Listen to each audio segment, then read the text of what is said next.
ಒಂದ್ 12ನೇ class ಸೇರ್ಗಳ character certificate ಬೇಕು ಅಂತಂದ್ರೆ ಒಬ್ಬನ ಜೊತೆ ಜೀವನ ಮಾಡಕ್ ಹೋಯ್ತಾ ಇದೀವಿ, ಕ್ಯಾರೆಕ್ಟರ್ ಸರ್ಟಿಫಿಕೇಟ್ ನೋಡ್ಬೇಕು ತಾನೆ. Valid point. ಯಾರಾದ್ರೂ ಕೇಳಿದೀರಾ? ನಮ್ ಜನ ಇವತ್ತು ಕಾನೂನ್ಗೆ ಎದುರಕ್ಕಿಂತ ದೇವ್ರಿಗೆ ಎದುರ ಜಾಸ್ತಿ. ಇತ್ತೀಚಿಗಿನ ಕಾಲ ಇದೆಯಲ್ಲ, ಹೆಣ್ಮಕ್ಳಿಗೆ ಸುಗ್ಗಿ ಕಾಲ ಬೇಕು ಅಂದದನ್ನ ಆಯ್ಕೆ ಮಾಡ್ಕೊಳ್ಳಷ್ಟಿದೆ. ನಂಗೆ ಜನ ಮೇಲಿಂದ ಕೆಳಗೊಂದ್ಸರಿ ನೋಡಿದ ತಕ್ಷಣ ನಾನು ಹಾಕೊಂಡ್ ಬರ್ಬಾರ್ದಿಂದ ನಾನೇನು ತಪ್ಪು ಮಾಡ್ತಾ ಇದೀನ.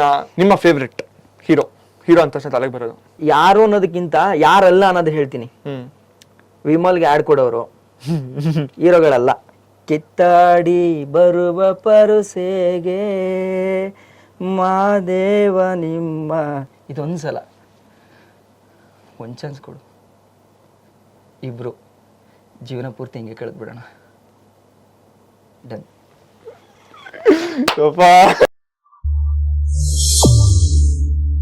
ನಮಸ್ಕಾರ. ನಮಸ್ಕಾರ.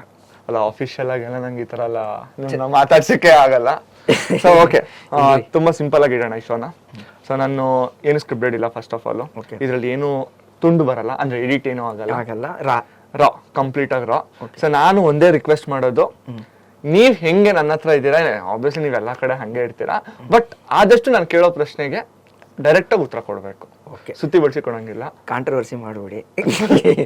ಹೆಂಗೋ ಹುಡುಗ ಒಂಚೂರು ಬದಿಕೊಂಡು ಜನಗಳ ಜೊತೆ ಒಳ್ಳೊಳ್ಳೆ ಹೆಸರು ತಗೊಂಡು ಅದಕ್ ಪದಚ್ಯುತಿ ಬರ್ದೇ ಇರಂಗೆ ಹೆಂಗೋ ಒಂಚೂರು ಶೋ ನಡ್ಸ್ಕೊಟ್ಬಿಟ್ರೆ ಕೊನೆಗೆ ಹೋಗ್ಬೇಕಾದ್ರೆ ನಿಮ್ ಪಾದ ಇಲ್ಲ. ಸೊ 100ಗೆ 200% ಆ ತರ ಏನೇ ತೊಂದ್ರೆ ಆಗಿದೆ ನನ್ ಕಡೆಯಿಂದ ಆಗಲ್ಲ, ನಿಮ್ ಕಡೆಯಿಂದ ಆದ್ರೆ ನಂಗೆ ಗೊತ್ತಿಲ್ಲ. ಸೊ ಎಲ್ರಿಗೂ ನಮಸ್ಕಾರ. ಸೊ ಇವತ್ತು ಮತ್ತೆ ಒಬ್ಬ ಹೊಸ ವ್ಯಕ್ತಿನ ಕರ್ಕೊಂಡ್ ಬಂದಿದ್ದೀನಿ. ಸೊ ಇವರು ನನ್ಗೂ ಹೊಸೊಬ್ರಲ್ಲ, ನಿಮ್ಗೂ ಹೊಸೊಬ್ರಲ್ಲ. ಸೊ ಕಿತ್ತಾಡಿ ಕಿರಣ್. ಕಿತ್ತಾಟ ಮಾಡ್ದೇನೆ ಕಿತ್ತಾಡಿ ಅಂತ ಸೇರ್ಕೊಂಡಿದ್ದಾರೆ. ನಂಗೆ ಅದ್ರ ಅರ್ಥ ಗೊತ್ತು, ತುಂಬಾ ಕಡೆ ಅದ್ರ ಅರ್ಥನೂ ಹೇಳಿದಿರ. ನಾನು ಇದನ್ನೇನು ಕೇಳಲ್ಲ. ಸೊ ನನ್ನ ಮೊದಲನೇ ಪ್ರಶ್ನೆ, ಯಾಕೆ ಇನ್ನು ಸಿಂಗಲ್? ನಂಗೆ ಫಸ್ಟ್ ಇದಕ್ಕೆ ಉತ್ತರ ಹೇಳಿ, ಆಮೇಲೆ ನಾನು ಮಿಕ್ಕಿದೆಲ್ಲ ಕೇಳ್ತೀನಿ. ಯಾಕೆ ಗೊತ್ತಾ? ಸೊ ನೀವ್ ಬರೋಕ್ಕೂ ಮುಂಚೆ ಸೊ ನಾನು ಒಂದಿಷ್ಟು ಜನಕ್ಕೆ ಪ್ರಶ್ನೆಗಳನ್ನ ಕೇಳಿದೆ. ಓಕೆ, ಇವ್ರಿಗೆ ಏನ್ ಪ್ರಶ್ನೆ ಕೇಳ್ಬೇಕು ಕಮೆಂಟ್ ಮಾಡಿ, ಇಲ್ಲ ನನಗೆ ಮೆಸೇಜ್ ಮಾಡಿ ಅಂತ ಹೇಳಿ. ಅದ್ರಲ್ಲಿ ಬಂದಿರೋದ್ರಲ್ಲಿ ಒಂದಿಷ್ಟು ಕ್ವಶನ್ಸ್ಗಳನ್ನ ಕೇಳ್ತಾ ಇರ್ತೀನಿ. ಫಸ್ಟ್ ಕ್ವಶನ್, ಕಿತ್ತಾಡಿ ಕಿರಣ್ ಅವರು ಯಾಕೆ ಸಿಂಗಲ್, ಇಲ್ಲ ಸಿಂಗಲ್ ಅಂತ ಸುಳ್ಳು ಹೇಳ್ತಾ ಇದಾರ, ಡೌ ಮಾಡ್ತಾ ಇದಾರ ಅಂತ ಕೇಳಿದಾರೆ. ಹೇಳ್ಬೇಕು ಇವಾಗ. ಅವನು ಸಿಂಗಲ್ ಅಲ್ಲಲ್ಲ, ಸಿಂಗಲ್ ರೆಡಿ ಟು ಮಿಂಗಲ್. ಯಾಕೆ ಅಂದ್ರೆ ಒಂದು ಗುರಿ ಕಡೆ ಹೋಯ್ತಾ ಇದೀವಿ, ತುಂಬಾ ಏನು ಪ್ಯಾಷನೇಟ್ ಆಗಿ ಏನೋ ಮಾಡ್ತಾ ಇರೋದ್ರಿಂದ. ನೀವು ಆಲ್ಮೋಸ್ಟ್ ಹಿಸ್ಟ್ರಿ ತೆಗೆದ್ ನೋಡಿ, ಲಿಸ್ಟ್ ಅಲ್ಲಿ ಯಾರು ಗುರಿ ಹಿಂದೆ ಬೆನ್ನತ್ಕೊಂಡು ಓಡ್ತಾ ಇರ್ತಾರೋ ಅವರೆಲ್ಲ ಸಿಂಗಲ್. ಸುಮ್ನೆ ಹೇಳ್ಬೋದು ಏನು behind the successful man there is women ಅಂತ. ಇಲ್ಲ, ಪರ್ಸನ್ ಸಕ್ಸಸ್ ಆದ್ಮೇಲೆ ಬಿಹೈಂಡ್ ಎ ವುಮೆನ್ ಪಕ್ಕ. ಕಮೆಂಟ್ ಆಗ್ತಾರೆ, ಅಪರೂಪದ ಕೇಸು. ಆ ತರದವ್ರು ಇದ್ರೆ ದೇವತೆಗಳವರು. ದೇವತೆನ 200%. ಸೊ ಏನಕ್ಕೋಸ್ಕರ ಈ ಪ್ರಶ್ನೆ ಕೇಳಿದೆ ಅಂತಂದ್ರೆ, ಇದು ನೀವು ಹೇಳಿದ್ 200% ಸಕ್ಸಸ್ ಆಗಿದ್ಮೇಲೆ ಹುಡುಗಿರ್ ತಿರುಗು ನೋಡ್ತಾರೆ, ಹುಡುಗಿರ್ ಬರ್ತಾರೆ, ಜೊತೆಗೆ ನಿಂತ್ಕೊಂತಾರೆ, ನೀನೇ ಜೀವ ಅಂತಾರೆ, ನೀನೇ ಪ್ರಾಣ ಅಂತಾರೆ. ಇದೆಲ್ಲ ಇವಾಗಿನದ್ರಲ್ಲಿ. ಆದ್ರೆ ಹುಡುಗಿ ಸಿಕ್ಬಿಟ್ಟು ನೀನ್ ಸಕ್ಸಸ್ ಆಗೋ, ನಾನ್ ನಿನ್ ಜೊತೆಗೆ ಇರ್ತೀನಿ ಅಂತ ಹೇಳೋದು ತೀರಾ ಕಮ್ಮಿ ಕೇಸಸ್ ಅಲ್ಲ ಇವಾಗಿನ ಟೈಮಲ್ಲಿ. ಹೌದು, ತುಂಬಾ. ಅದ್ ಸತ್ಯ. ಅದು ಸತ್ಯ. ಆತರ ಹುಡುಗಿ ಸಿಕ್ಕಿದ್ರೆ ಖುಷಿನೇ, ಅದೃಷ್ಟ. ಆತರ ಸಿಕ್ಕಿದ್ರೆ ಅದೃಷ್ಟ. ಅದನ್ನ ಕಳ್ಕೊಂಡು ಅವನು ಇನ್ನ ನತದೃಷ್ಟ. ನಮ್ ಬಿಡಿ, ನಮ್ಗೆ ಅದೃಷ್ಟನೂ ಇಲ್ಲ, ನತದೃಷ್ಟನೂ ಬರಲ್ಲ. ಅದು ಬಿಡಿ. ಸೊ ನೆಕ್ಸ್ಟ್ ಪ್ರಶ್ನೆ ಬಂದಿದ್ದು, ಕಿತ್ತಾಡಿ ಕಿರಣ್ ಅವ್ರಿಗೆ ವಯಸ್ಸು ಆಗ್ತಾ ಇದೆಯಾ, ಇಲ್ಲ ಅಂದ್ರೆ ಡೇಟ್ ಆಫ್ ಬರ್ತ್ ಎಲ್ಲಾದ್ರೂ ರಾಂಗ್ ಕೊಟ್ಟಿದಾರ? ನೋಡಿ ಎಷ್ಟು ಸ್ಮಾರ್ಟ್ ಆಗಿ ಹೆಂಗ ಕಾಣಿಸ್ತಾರೆ. ಅಲ್ಲ, ಫಸ್ಟ್ ಆಫ್ ಆಲ್ ಹಾನೆಸ್ಟ್ ಆಗಿ ನಾನು ಹೇಳ್ಬೇಕು ಅಂದ್ರೆ, ನನಗೆ ನೀವು ಪರಿಚಯ ಅಂದ್ರೆ ಗೊತ್ತಿರೋದಕ್ಕಿಂತ ಮುಂಚೆ ಓಕೆ ಏಜ್ ಏನು ಅಂತ ಅನ್ಕೊಂಡಾಗ ಒಂದ್ 23, 24, 25 ಇರ್ಬೋದೇನೋ, ಮ್ಯಾಕ್ಸ್ ಟು ಮ್ಯಾಕ್ಸ್ 25 ಬಟ್ ನಾನು ನಿಜವಾದ ಏಜ್ ಹೇಳಲ್ಲ. ಹೆಂಗ್ ಈ ಬ್ಯೂಟಿ ಮೇಂಟೈನ್ ಮಾಡ್ತಾ ಇದ್ದೀರಾ? ಬ್ಯೂಟಿ ಗೀಟಿ ಏನಿಲ್ಲ, ಅಪೌಷ್ಟಿಕತೆ ಅಷ್ಟೇ ಇದು. ಅಪೌಷ್ಟಿಕತೆ. ಈಗ ಆಕ್ಚುಲಿ ಕರೆಕ್ಟ್ ಈ ಏಜ್ಗೆ ನಮ್ಮಿಬ್ರು ಒಂದೇ ಏಜಾ? ಇಲ್ಲ, ನೀವು ದೊಡ್ಡವರು. ಅಟ್ಲೀಸ್ಟ್ ಈಗ ನನಗೆ ನೀವು ಚಿಕ್ಕವರು ಅಂತಂದ್ರೆ ನಾನ್ ನೋಡಕ್ ಹೆಂಗ್ ಕಾಣಿಸ್ಬೇಕು? ನಿಮ್ ಪಕ್ಕದಲ್ಲಿ ಕೂತಿದ್ರೆ ನಾನು ನಿಮ್ಗಿಂತ ದೊಡ್ಡೊಂದ್ ತರ ಕಾಣಿಸ್ಬೇಕು. ಕರೆಕ್ಟ್. ಸೊ ಇದು ಕಾಣಿಸಿಲ್ಲ ಅಂತಂದ್ರೆ ಅರ್ಥ ಏನ್ ಹೇಳಿ? ನೀವು ಚೆನ್ನಾಗಿ ಮೇಂಟೈನ್ ಮಾಡ್ತಾ ಇದ್ದೀರಾ ಅಂತದ್ದು ಇಲ್ಲ. ಅಪೌಷ್ಟಿಕತೆ ಅಂತ ನಾನು ನಿಜವಾಗ್ಲೂ ನಾನು ಇದನ್ನ ಫೀಲ್ ಮಾಡ್ಕೊಂಡಿದೀನಿ. ಈ ದೂರದಿಂದ ನೋಡೋರ್ಗೆ ಏನ್ ಅನ್ಸ್ಬೋದು, ನೋಡಿ ಎಷ್ಟು ಸಣ್ಣಕ್ಕಿದಾನೆ, ಚಂದ ಅಲ್ವಾ ಅಂತ ಅನ್ಸುತ್ತೆ. ಬಟ್ ಆದ್ರೆ ಅದು ಚಿಕ್ಕ ವಯಸ್ಸಿಂದನೂ ಎಫೆಕ್ಟ್ ಬೀಳುತ್ತೆ. ಯಾಕೆ ಗೊತ್ತಾ? ಈಗ ನೋಡಿ, ಇದೇ ನಾನು ಒಂದ್ 8ನೇ ಕ್ಲಾಸಲ್ಲಿ ಇದ್ದಾಗ ಯೋಚನೆ ಮಾಡಿ, ಈಗ್ಲೇ ಹಿಂಗಿದ್ದೀನಿ ಅಂದ್ರೆ ನಾನು 8ನೇ ಕ್ಲಾಸಲ್ಲಿ ಇನ್ನೂ ತೆಳ್ಳೆ. ಓಕೆ ಹೆಂಗಿರ್ಬೋದು ಯೋಚನೆ ಮಾಡಿ. ಸಣ್ಣಕ್ಕೆ ಆಮೇಲೆ ಯಾವ ಸ್ಪೋರ್ಟ್ಸ್ಗೆ ಕರೆದ್ರು ಸರ್ಗಳು ಬೇಡ ಅವನಿಂದ ಆಗಲ್ಲ ಈ ತರ. ಆಮೇಲೆ ಕಾಲೇಜ್ಗೆ ಒಂದ್ ಲೆವೆಲ್ ಕಾಲೇಜಿಗೆ ಬಂದ ತಕ್ಷಣ ಕಾಲೇಜಲ್ಲಿ ನನ್ನ ಫ್ರೆಂಡ್ಸು ಅಜಾನ್ ಬಾಹುಗಳು. ಆಮೇಲೆ ಆ ಟೈಮಲ್ಲಿ ನಮಗೂ ಸ್ವಲ್ಪ ಭಾವನೆಗಳು ಚಿಗುರೋಡಿ ಅಂತ ಟೈಮು. ಆ ಟೈಮಲ್ಲಿ ನಮ್ಮನ್ನ ಹುಡುಗಿರು ಯಾವ ತರ ನೋಡಿದ್ರು, ಬಿಡೋನು ಚೀಕು ಅಂತ. ನಿಜ ತಾನೆ, ಇದು ದೂರದಿಂದ ನೋಡೋರ್ಗೆ ಇದೊಂಥರ ವರ, ಒಂಥರ ಶಾಪ. ಹೌದು, ಓಕೆ. ಈಗ ಈಗ ನಾನು ನೋಡಿ, ಈಗ ನನ್ನಿರೋದಕ್ಕೆ ನಾನೊಂದು ಕಮಿಟ್ಮೆಂಟ್ ಇಲ್ಲದೆ 35 ವರ್ಷಕ್ಕೂ ನಾನು 30 ವರ್ಷದ ಹುಡುಗನ ತರ ಕಾಣಿಸ್ತೀನಿ. ಸೊ ನನ್ಗೆ ಅದು ಪ್ಲಸ್ ಪಾಯಿಂಟ್. ಆದ್ರೆ ಇನ್ನೊಂಥರ ಯೋಚನೆ ಮಾಡಿ, ನನಗೆ 30 ವರ್ಷಕ್ಕೇನೆ ಭಾವನೆಗಳು ಚಿಗುರಿರುತ್ತೆ. ಆ ಟೈಮಲ್ಲಿ ಆ ಕನೆಕ್ಷನ್ ಬರಲ್ಲ. ಅರ್ಥ ಆಯ್ತಾ? ಇದು ರಿಯಲ್ ಆಗಿ ನನ್ಗೆ ಒಬ್ಬಂಗಲ್ಲ, ಮೇ ಬಿ ನಂತರ ಯಾರು ತುಂಬಾ ಏಜ್ ಆಗಿದ್ರು ಹೆಂಗಾಗಿ ಕಾಣಿಸ್ತಾರೋ ಅವರೆಲ್ಲರೂ ಫೇಸ್ ಮಾಡಿರ್ತಾರೆ. ಆಕ್ಚುಲಿ ನನ್ಗೆ ಇದು ಒಂದು ಚಿಕ್ಕದೊಂದು ಸ್ಟೋರಿ ನೆನಪಾಯ್ತು. ನಾವೆಲ್ಲ ನನ್ನ ಆಲ್ಮೋಸ್ಟ್ ಒಂದು 23-24 ಇತ್ತು. ನಾನು ಡಿಗ್ರಿ ಕಂಪ್ಲೀಟ್ ಆಗಿತ್ತು ಅನ್ಕೊಂತೀನಿ. ಕಂಪ್ಲೀಟ್ ಆದಾಗ ಯಾವ್ದೋ ಒಂದು ಮೂವಿಗೆ ಹೋಗಿದ್ವಿ. ನಮ್ ಜೊತೆ ನಮ್ ಕ್ಲಾಸ್ಮೇಟ್ ಬಂದಿದ್ದ, ಅವನು ಸೇಮ್ ನಿಮ್ ತರ ಫುಲ್ ಗಡ್ಡ ಗಿಡ್ಡ ಏನು ಬಂದಿಲ್ಲ, ಫುಲ್ ಹುಡುಗನ್ ತರ. ಅವನ್ನ ಬಿಡ್ತಾ ಇಲ್ಲ ಥಿಯೇಟರ್ ಒಳಗಡೆ. ಅದು ಏ ರೇಟೆಡ್ ಸಿನಿಮಾ ಹೊರಗಡೆ. ನಾವು ಪಬ್ಗೆ ಹೋಗ್ಬೇಕಾದ್ರು ಅಷ್ಟೇ, ಅವ್ನು ಆಧಾರ್ ಕಾರ್ಡ್ ಕ್ಯಾರಿ ಮಾಡ್ತಿದ್ದ. ದೇಖೋ ಭಯ್ಯ 18+ ಆಗಿದೆ ಅಂತ ಹೇಳಿ. ಸೊ ನೀವ್ ಹೇಳ್ದಾಗ ಅದು ಕನೆಕ್ಟ್ ಆಗುತ್ತೆ. ಬಟ್ ಸ್ಟಿಲ್ ತೊಂದರೆ ಇಲ್ಲ. ಅವಾಗ ಹುಡುಗಿ ಬೀಳೋದು ಇಂಪಾರ್ಟೆಂಟ್ ಅಲ್ಲ, ಇವಾಗ ಹುಡುಗಿ ಬೀಳೋದು ಇಂಪಾರ್ಟೆಂಟ್. ಹುಡುಗಿ ಆಕ್ಚುಲಿ ನನ್ನ ಪ್ರಕಾರ ಹುಡುಗಿ ಬೀಳ್ಬೇಕು, ಮಾಡ್ಬೇಕು ಅಂತ ಅನ್ಕೊಳ್ಳೋದೇ ತಪ್ಪು. ನಾವು ಮಾಡ್ಬೇಕು ಅನ್ನೋದೆಲ್ಲ ತಪ್ಪಾಗುತ್ತೆ. ಹಂಗಲ್ಲ ನಾನು ಹೇಳಿದ್ದು. ಹುಡುಗಿ ಬೀಳ್ಬೇಕು ಅಂತ ಅನ್ಕೊಳ್ಳೋದೇ ನಮ್ ತಪ್ಪು. ಯಾಕೆ ಬೀಳ್ಬೇಕು? ಒಂದಂತೂ ಗೊತ್ತಾಗೋಯ್ತು ಸತ್ಯ, ಇಲ್ಲಿ ಏನಾದ್ರೂ ಒಂದು ನೀವು ಮಾಡಿದ್ದಕ್ಕೆ ಇಲ್ಲಿ ಬಂದು ಕೂತಿರೋದು. ಕರೆಕ್ಟ್ ಅಲ್ವಾ? ಈಗ ಅಂದ್ರೆ ಅದನ್ನು ಎಲ್ಲಾ ಜೀವನದಲ್ಲಿ ಎಲ್ಲದಕ್ಕೂ ಒಂದು ಪ್ಲಸ್ ಪಾಯಿಂಟ್ ಇದೆ, ಒಂದು ನೆಗೆಟಿವ್ ಇದೆ. ಈಗ ನೋಡಿ, ಈಗ ಇದೆ ನಮ್ಮ ವಯಸ್ಸಲ್ಲಿ 25ರಿಂದ ನಾವು ಸ್ಟಾರ್ಟ್ ಮಾಡಿದೀವಿ. ಯಾವ ತರ ಏನಾದ್ರು ಮಾಡ್ಬೇಕು ಅನ್ಕೊಂಡ್ ಬಂದಿದೀವಿ. ಎಲ್ಲೋ ಒಂದ್ ಕಡೆ ಹೌದು, ಸಕ್ಸಸ್ ನ ಗುರಿ ಹತ್ತಿದ್ವಿ, 1-2-3 ಮೆಟ್ಲಿಗೆ ಬಂದ್ಬಿಟ್ಟಿದೀವಿ. ಈಗ ಇನ್ನು 100 ಮೆಟ್ಲು 200 ಮೆಟ್ಲು ಹತ್ತದಿದೆ, ತುಂಬಾ ಇದೆ, ಹೋಗೋದಿದೆ. ಬಟ್ ಸ್ಟಿಲ್ ಇಲ್ಲಿವರೆಗೂ ಬಂದ್ವಿ. ಆದ್ರೆ ಈಗ ಏನ್ ಗಳಿಸ್ಕೊಂಡಿದೀವೋ ಅಷ್ಟೇ ಕಳ್ಕೊಂಡಿದೀವಿ. ಇದೇ ನಾರ್ಮಲ್ ಒಂದ್ 25 ವರ್ಷದ ಹುಡುಗ ಅವನಾಗಿದ್ದಿದ್ರೆ ಹೆಂಗಿರ್ತಿದ್ದ? ಒಳ್ಳೆ ಕೆಲ್ಸಕ್ಕೆ ಸೇರ್ಕೊಂಡವನು. ಅವ್ನ್ಗೆ ಹೆಂಗ್ ಬೇಕೋ ಹಂಗೆ ಅವ್ನ್ ಎಷ್ಟು ಆ ಮೂಮೆಂಟ್ ನ ಎಂಜಾಯ್ ಮಾಡ್ಕೋಬೇಕು, ಆ ಮೂಮೆಂಟ್ ನ ಎಂಜಾಯ್ ಮಾಡ್ಕೊಂಡ್ ಬರ್ತಾನೆ. ನಾವು ಓಕೆ ಸದೃಢ ಮಾಡ್ಕೊಂಡಿದೀವಿ ನಮ್ಮನ್ನ, ಬಟ್ ಆದ್ರೆ ಆ ಏಜ್ ಅನ್ನೋದು, ಆ ಟೈಮ್ ಅನ್ನೋದು ಮತ್ತೆ ಬರಲ್ಲ. ಕರೆಕ್ಟ್ ಅಲ್ಲ?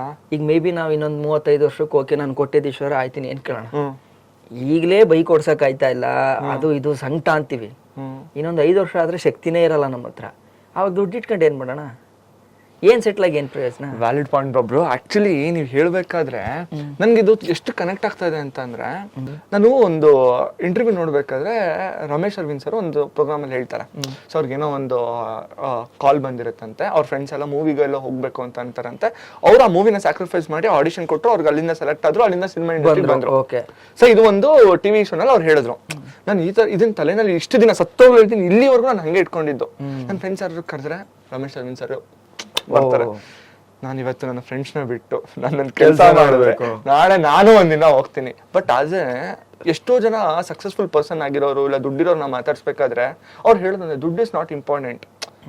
ದುಡ್ಡಿನ ಇವತ್ತಲ್ಲ ನಾಳೆ.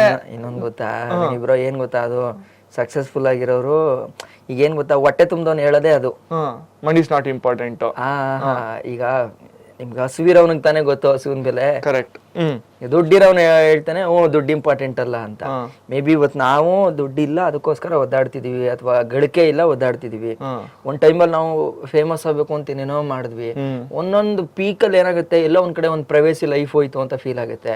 ಆಮೇಲೆ ಈಗ ನಾವೇ ಆದ್ರೂನು, ಈಗ ನಾನು ಒಂದೊಂದ್ಸಲ ಅನ್ಕೊಂತ ಇದ್ದೆ, ಯೂಶುವಲಿ ಇದನ್ನ ವ್ಯೂವರ್ಸ್ ಅನ್ಕೊಂಡಿರ್ತಾರೆ, ಈ ಹೀರೋಸ್ಗಳು ಅಥವಾ ಸೆಲೆಬ್ರಿಟೀಸ್ಗಳು ಎಲ್ಲಾದ್ರೂ ಒಂಚೂರು ಏನಾದ್ರು ಗರಂ ಆಗಿ ಮಾತಾಡ್ಬಿಟ್ರೆ ದುರಂಕಾರ ಹಂಗೆ ಹಿಂಗೆ ಅಂತ ನಾನೇ ಎಷ್ಟೋ ಸಲ ಮಾತಾಡ್ಕೊಂಡಿದ್ದೀನಿ.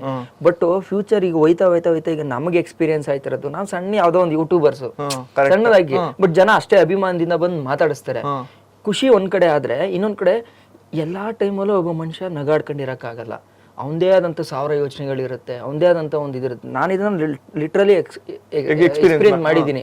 ಯಾವ್ದೋ ಒಂದು ಏನೋ ಒಂದು ಯೋಚನೆ ಅಥವಾ ನಂದೇನೋ ಒಂದು ದುಃಖದಲ್ಲೋ ಹಸುವಲ್ಲೋ ಒಂದು ಹೋಟ್ಲಿಗೆ ಹೋಗಿರ್ತೀನಿ, ಯಾರೋ ಒಬ್ರು ಸಿಗ್ತಾರೆ.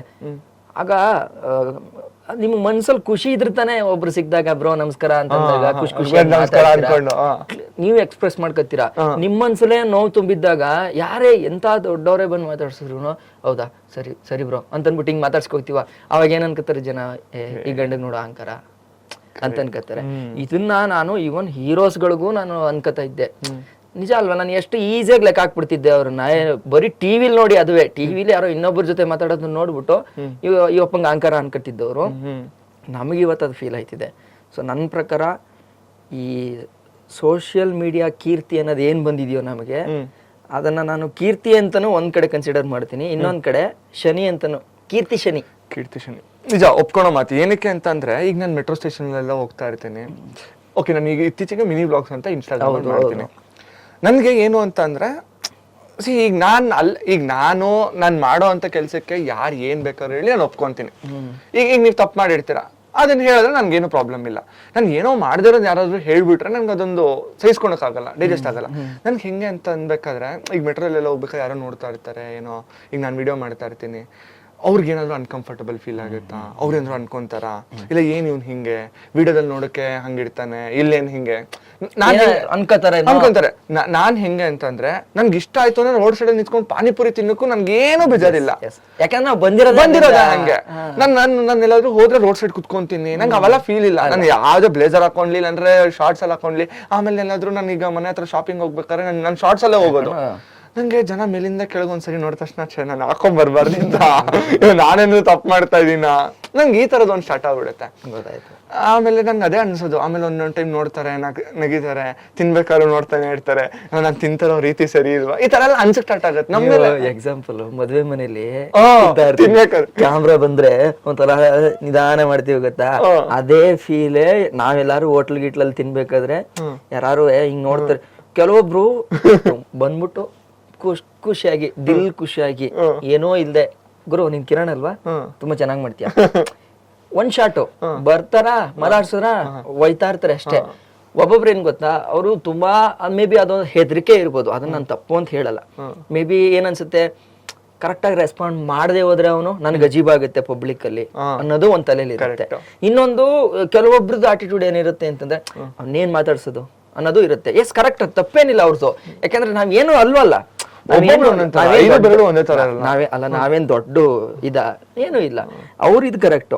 ಬಟ್ ಆದ್ರೆ ಏನಾಗುತ್ತೆ ಪಬ್ಲಿಕ್ ಅಲ್ಲಿ ಹೋದಾಗ ಆ ಸ್ಟೇರಿಂಗ್ ಇದೆ ಗೊತ್ತಾ, ಆಯ್ತು ಬಿಟ್ಟಾಕ್ಬಿಡ್ಬೇಕು, ಪದೇ ಪದೇ ನೋಡೋದು ಹಂಗ್ ಮಾಡಿದಾಗ ಈಗ ನೀವ್ ಹೇಳಿದ್ರಲ್ಲ ಈ ಫೀಲ್ ಎಲ್ಲ ಆಗುತ್ತೆ.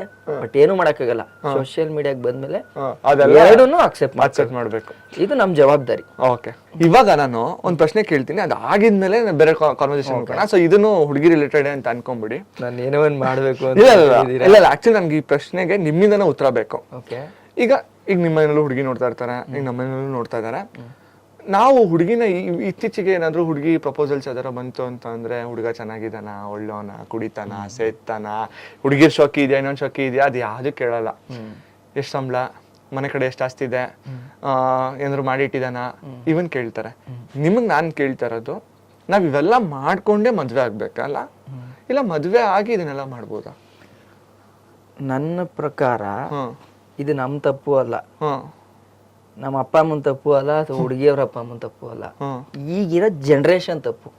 ಜನರೇಷನ್ ಹಂಗೆ ಪ್ರಾಬ್ಲಮ್ ಏನಾಗಿದೆ ಗೊತ್ತಾ. ಓಕೆ, ಈಗ ನೀವ್ ಹೇಳಿದ್ರಿ ಆಸ್ತಿ ಇಟ್ಟಿದನ, ಆಸ್ತಿ ಡಾಕ್ಯುಮೆಂಟ್ ಗಳೆಲ್ಲ ಇದೆಯಾ, ಎಲ್ಲಾನು ಕೇಳ್ತಾ ಇದಾರೆ. ಅದ್ರಲ್ಲಿ ತಪ್ಪು ಅಂತ ನಾನು ಹೇಳಲ್ಲ. ಯಾಕೆ ಗೊತ್ತಾ, ನಿಮ್ಗೆ ಈ ಪ್ರಪಂಚದ ಮೇಲೆ ಒಬ್ಬ ಹುಡುಗ ಏನಾದ್ರು ಹಾದಿ ತಪ್ಪಿದ್ರೆ ಅವನಿಗೆ ಚಾನ್ಸ್ ಕೊಡಕ್ಕೆ ಸಮಾಜ ಒಂದಲ್ಲ 10 ಚಾನ್ಸ್ ಕೊಡಕ್ಕೂ ಒಬ್ಬ ಹುಡುಗಂಗ್ ರೆಡಿ ಇರುತ್ತೆ. ಕರೆಕ್ಟ್.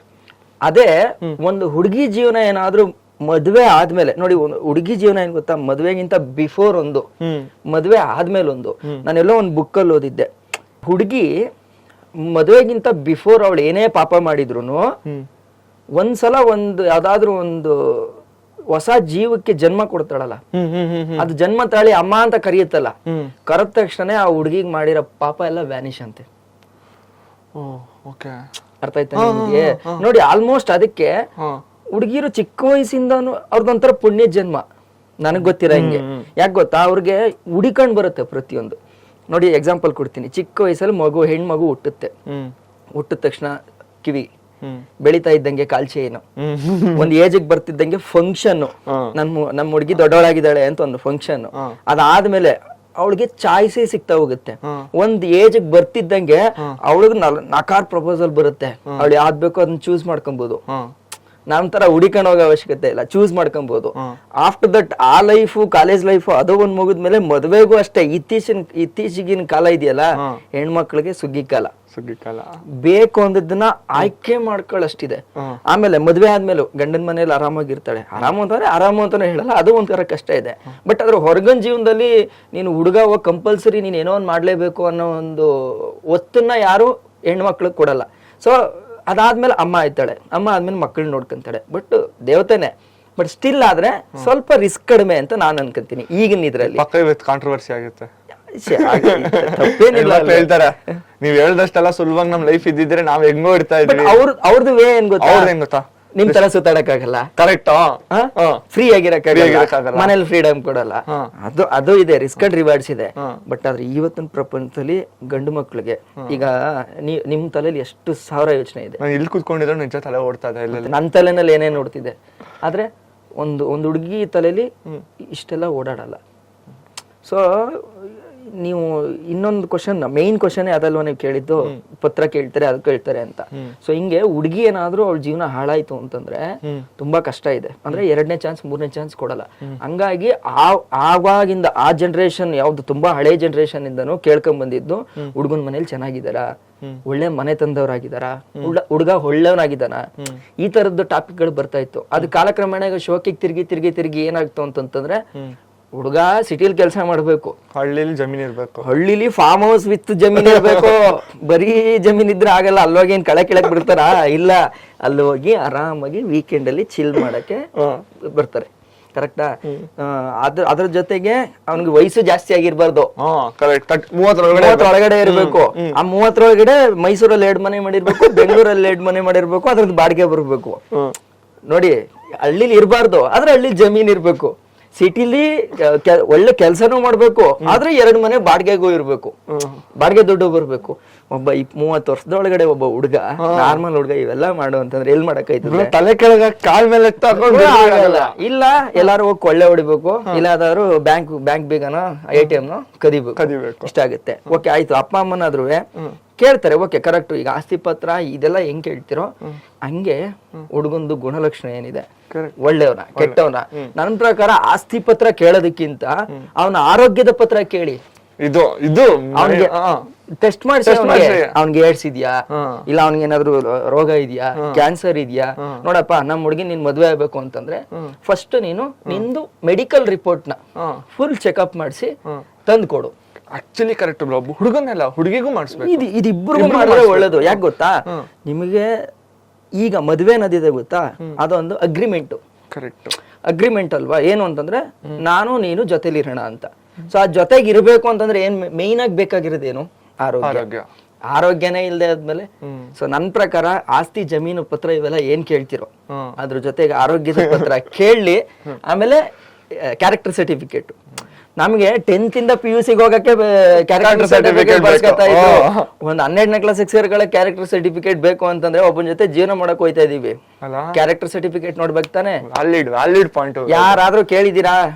ಬರೀ ಆಡಂಬರಕ್ಕಷ್ಟೇ ಮಕ್ಕಳನ್ನ ಆಡಂಬರ ಆಸ್ತಿ. ಓಕೆ, ನೀವು ಕೋಟಿ ಇರೋನ್ ಜೊತೆನೆ ಮದ್ವೆ ಮಾಡಿದ್ರಿ ಏನ್ ಕೇಳಿ, ನಾಳೆ ದಿನ ಒಂದು ಹೆಲ್ತ್ ಅಪ್ಸೆಟ್ ಅಲ್ಲಿ ಆ ಹುಡುಗ ಹೋಗ್ಬಿಡ್ತಾನೆ. ಒಂದ್ ಹುಡುಗಿ ಒಂಟಿಯಾಗಿ ಬಾಳೋದು ಎಷ್ಟ್ ಕಷ್ಟ. ಆಮೇಲೆ ಅವಳಿಗೆ ಆದಂತ ಬಯಕೆಗಳಿರುತ್ತೆ. ಅದನ್ನ ಏನೋ ಬರೀ ದುಡ್ಡು ಆಸ್ತಿ ಅಂತ ಅನ್ಬಿಟ್ಟು ಮಾಡಿ ಕೊನೆಯ ದಿನ, ಈಗ ನಾನು ಕೋರ್ಟಲ್ಲಿ ಈಗ ಪ್ರಾಕ್ಟೀಸ್ ಮಾಡ್ತಾ ಇದ್ದೀನಲ್ಲ, ನೋಡ್ತೀನಿ ಡೈವರ್ಸ್ ಕೇಸ್ಗಳು ಎಷ್ಟೆಷ್ಟು ಬರುತ್ತೆ, ಏನೇನ್ ಕಾರಣಕ್ಕೆ ಬರುತ್ತೆ. ಸಿಂಪಲ್ ಆಟಿಟ್ಯೂಡ್ ಮ್ಯಾಟರ್ ಅಲ್ಲಿ ಬಂದ್ಬಿಡುತ್ತೆ. ಹೆಂಗಾಗ್ಬಿಟ್ಟಿದೆ ಅಂತಂದ್ರೆ ಅದೆಲ್ಲ ನೋಡ್ತಿದ್ರೆ, ಈಗ ನೀವ್ ಇಷ್ಟೊತ್ತು ಕೇಳ್ತಿದ್ರಲ್ಲ ಮದ್ವೆ ಅಂತ, ಅಪ್ಪ ಯಾವ್ದು ಬೇಡ ಸುಮ್ನಿದ್ದು ಬೈಕ್ ತಗೊಂಡು ಊರ್ಗಳು ಸುತ್ಕೊಂಡು ಅನ್ಸುತ್ತೆ. ಅದೇ ಅಟ್ ದ ಸೇಮ್ ಟೈಮ್ ಇನ್ನೂ ಒಂದ್ ಅನ್ಸುತ್ತೆ, ನಾವು ಎಷ್ಟು ವರ್ಷ ಅಂತ ಹಿಂಗೆ ಓಡಾಡ್ಕೊಂಡಿರಕ್ಕಾಗತ್ತೆ, ಏನಾದ್ರು ಮಾಡ್ಬೇಕು ಅಂತ. ಬಟ್ ಇದು ಯಾಕೋ ಟ್ಯಾಕ್ಸ್ ನನಗನ್ಸಿದ್ದಂಗೆ ಯಾಕೋ ಮದುವೆ ಆಗಿದ ಗಂಡು ಮಕ್ಕಳ ಕತೆ ಅನ್ನೋ ತರ ಆಯ್ತಾಯ್ತಾ. ಏನಿಲ್ಲ, ಆಕ್ಚುಲಿ ಎಷ್ಟು ಇನ್ಫಾರ್ಮೇಟಿವ್ ಆಗಿತ್ತು ಅಂತಂದ್ರೆ ನಂಗೆ ಇಲ್ಲಿವರೆಗೂ ಏನಕ್ಕೆ ಇದೆಲ್ಲ ಕೇಳ್ತಾರೆ ಅಂತ ಇತ್ತು. ಓಕೆ ನಾನು ಮದ್ವೆ ಆಗೋ ಹುಡುಗಿ ನಾನು ವರ್ಕೌಟ್ ಫ್ರೀಕ್ ಆಗಿರ್ಬೇಕು, ಒಂದ್ ಸ್ವಲ್ಪ ವರ್ಕೌಟ್ ಮಾಡ್ಬೇಕು, ಹೆಲ್ತಿ ಆಗಿರ್ಬೇಕು, ಈ ತರ ಯೋಚನೆ ಮಾಡ್ತಾ ಇದ್ದೆ. ಬಟ್ ನೀವು ಹೇಳಿದ್ ಕರೆಕ್ಟ್, ಮೆಡಿಕಲ್ ಸರ್ಟಿಫಿಕೇಟ್ ಇರಬೇಕು, ಬರೀ ಹುಡುಗಿದಲ್ಲ ಹುಡುಗಂದಿರ್ಬೇಕು. ನಾವು ಒಂದ್ 3 ತಿಂಗಳು ಹಾಕೋ ಚಪ್ಪಲಿಗೆನೆ ಎಷ್ಟೋ ಅಂಗಡಿ ಸುತ್ಬಿಟ್ಟು ಮೇಲೆ ಕೆಳಗೆ ಬೆಂಡ್ ಮಾಡಿ ತಿರುಗಿಸಿ ಮುರುಗಿಸಿ ಎಲ್ಲ ನೋಡ್ತೀವಿ, ಕರೆಕ್ಟ್ ಅಲ್ಲ? ಕಾಲ್ಗೆ ಹಾಕೋ ಚಪ್ಪಲಿನ ಇನ್ನ ತಲೆ ಮೇಲೆ ಕೂತ್ಕೊಂಡು ಇಡೀ ಊರ್ನ ಸುತ್ತಿಸ್ತೀವಿ. ಇನ್ನೂ ಒಂದ್ ಹೇಳ್ತೀನಿ ಕೇಳಿ, ಈಗ ಶಕ್ತಿ ಯೋಜನೆ ಆಗಿದೆ. KSRTC ಬಸ್ ಅಲ್ಲಿ ನೀವು ಎಷ್ಟೆಷ್ಟು ಜೀವನಕ್ಕೆ ಬೇಕಾದ ಪಾಠ ಕಲಿಬಹುದು ಗೊತ್ತಾ? ಈಗ ನೋಡಿ, ಇಲ್ಲಿಂದ ನಾನು ಮೈಸೂರ್ಗೆ ಹೋಗ್ಬೇಕು ಬೆಂಗಳೂರಿಂದ, ನಂತರನೇ ಬೆಂಗಳೂರಿಂದ ಮೈಸೂರ್ಗೆ ಹೋಗ್ಬೇಕು ಅನ್ನೋರು 100 ಜನ ಬಸ್ ಕಾಯ್ತಾ ಇರ್ತಾರೆ.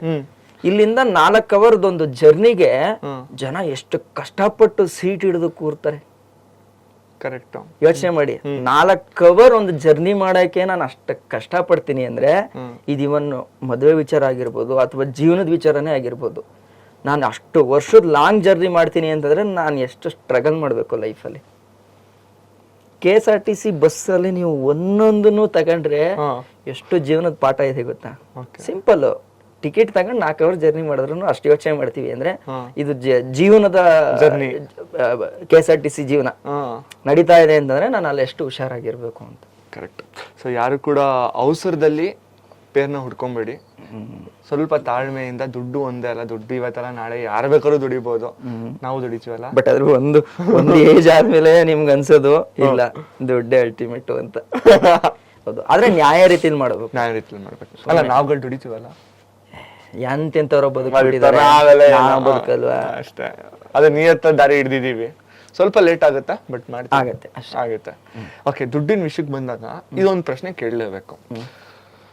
ಬೆಟ್ಟಿಂಗ್ ಆ್ಯಪ್ನ ಬ್ಯಾನ್ ಮಾಡಿ ಪ್ರಮೋಟ್ ಮಾಡಬೇಡಿ ಅಂತ ಹೇಳಿ ನೀವು ರೈಡ್ ಎಲ್ಲ ಮಾಡಿದ್ದೀರಾ, ಅದು ತುಂಬಾ ಜನಕ್ಕೆ ಗೊತ್ತು. ಫಸ್ಟ್ ಹೇಳಿ ಈ ಕಾನ್ಸೆಪ್ಟ್ ಏನಕ್ಕೆ ಬಂದಿದ್ದು, ಅದಾಗಿದ್ಮೇಲೆ ನಾನು ಒಂದು ಪ್ರಶ್ನೆ ಕೇಳ್ತೀನಿ. ಓಕೆ, ಇದು ಕಾನ್ಸೆಪ್ಟ್ ಹೇಳ್ಬೇಕು ಅಂತಂದ್ರೆ ನಿಮಗೇನಾದ್ರೂ ದುಡ್ಡು ಹಾಕಿ ಇಲ್ಲಾದ್ರೂ ದುಡ್ಡು ಕಳ್ಕೊಂಡಿದ್ರ? ಇಲ್ಲ, ಸಿಂಪಲ್ ಲಾಜಿಕ್ ಅದು. ನಾನು ಚಿಕ್ಕ ವಯಸ್ಸಿದ್ದಾಗ ನಮ್ಮೂರ್ ಕಡೆ ಪಚ್ಚಿ ಆಟ ಅಂತ ಆಡ್ತಾರೆ, ಗೊತ್ತು? ಹುಣಸೆ ಪಚ್ಚಿ, ಗೊತ್ತು. ಅದ್ರದ್ದು ಹೆವಿ ಹುಚ್ಚ ನಾನು. ನೀವು ಹೆವಿ ಅಂದ್ರೆ ಹೆವಿ ಹಾಕೋದು 4, 8, 2 ಬಿದ್ರೆ ದುಡ್ಡು ಆಯ್ತಾ. ನಾನ್ PUC ಓದ್ಬೇಕಾದ್ರೆ ಹೆವಿ ಆಡುವೆ, ಅದು ಪಂದ್ಯ ಎಲ್ಲ ಕಟ್ಬಿಟ್ಟು ಆಡ್ತೀವಿ, ಚೆನ್ನಾಗಿ ಆಡ್ತಿದ್ದೆ, ಗೆಲ್ತಾನೂ ಇದ್ದೆ. ಅವಾಗ ಲಿಟ್ರಲಿ ದುಡ್ಡು ಗೆಲ್ತಿದ್ದೆ ನಾನು. ಯೋಚನೆ ಮಾಡಿ, 2008 ಟೈಮಲ್ಲಿ ಬರೀ 40 ರೂಪಾಯಿ ಎತ್ಕೊಂಡೋಗಿ ನನಗೆ ಗೊತ್ತಿರಂಗೆ ಹೈಯೆಸ್ಟ್ ಅಮೌಂಟ್ ಗೆದ್ದಿರೋದು 2300 ರೂಪಾಯಿ. ಆ ಟೈಮಲ್ಲಿ 2300 ರೂಪಾಯಿ ಅಂದ್ರೆ ಏನ್ ದೊಡ್ಡ ಅಮೌಂಟ್.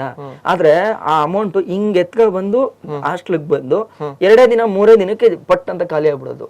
ಸೊ ಅವಾಗ ಅದು ಒಂದು ಅರ್ಥ ಆಗಿತ್ತು.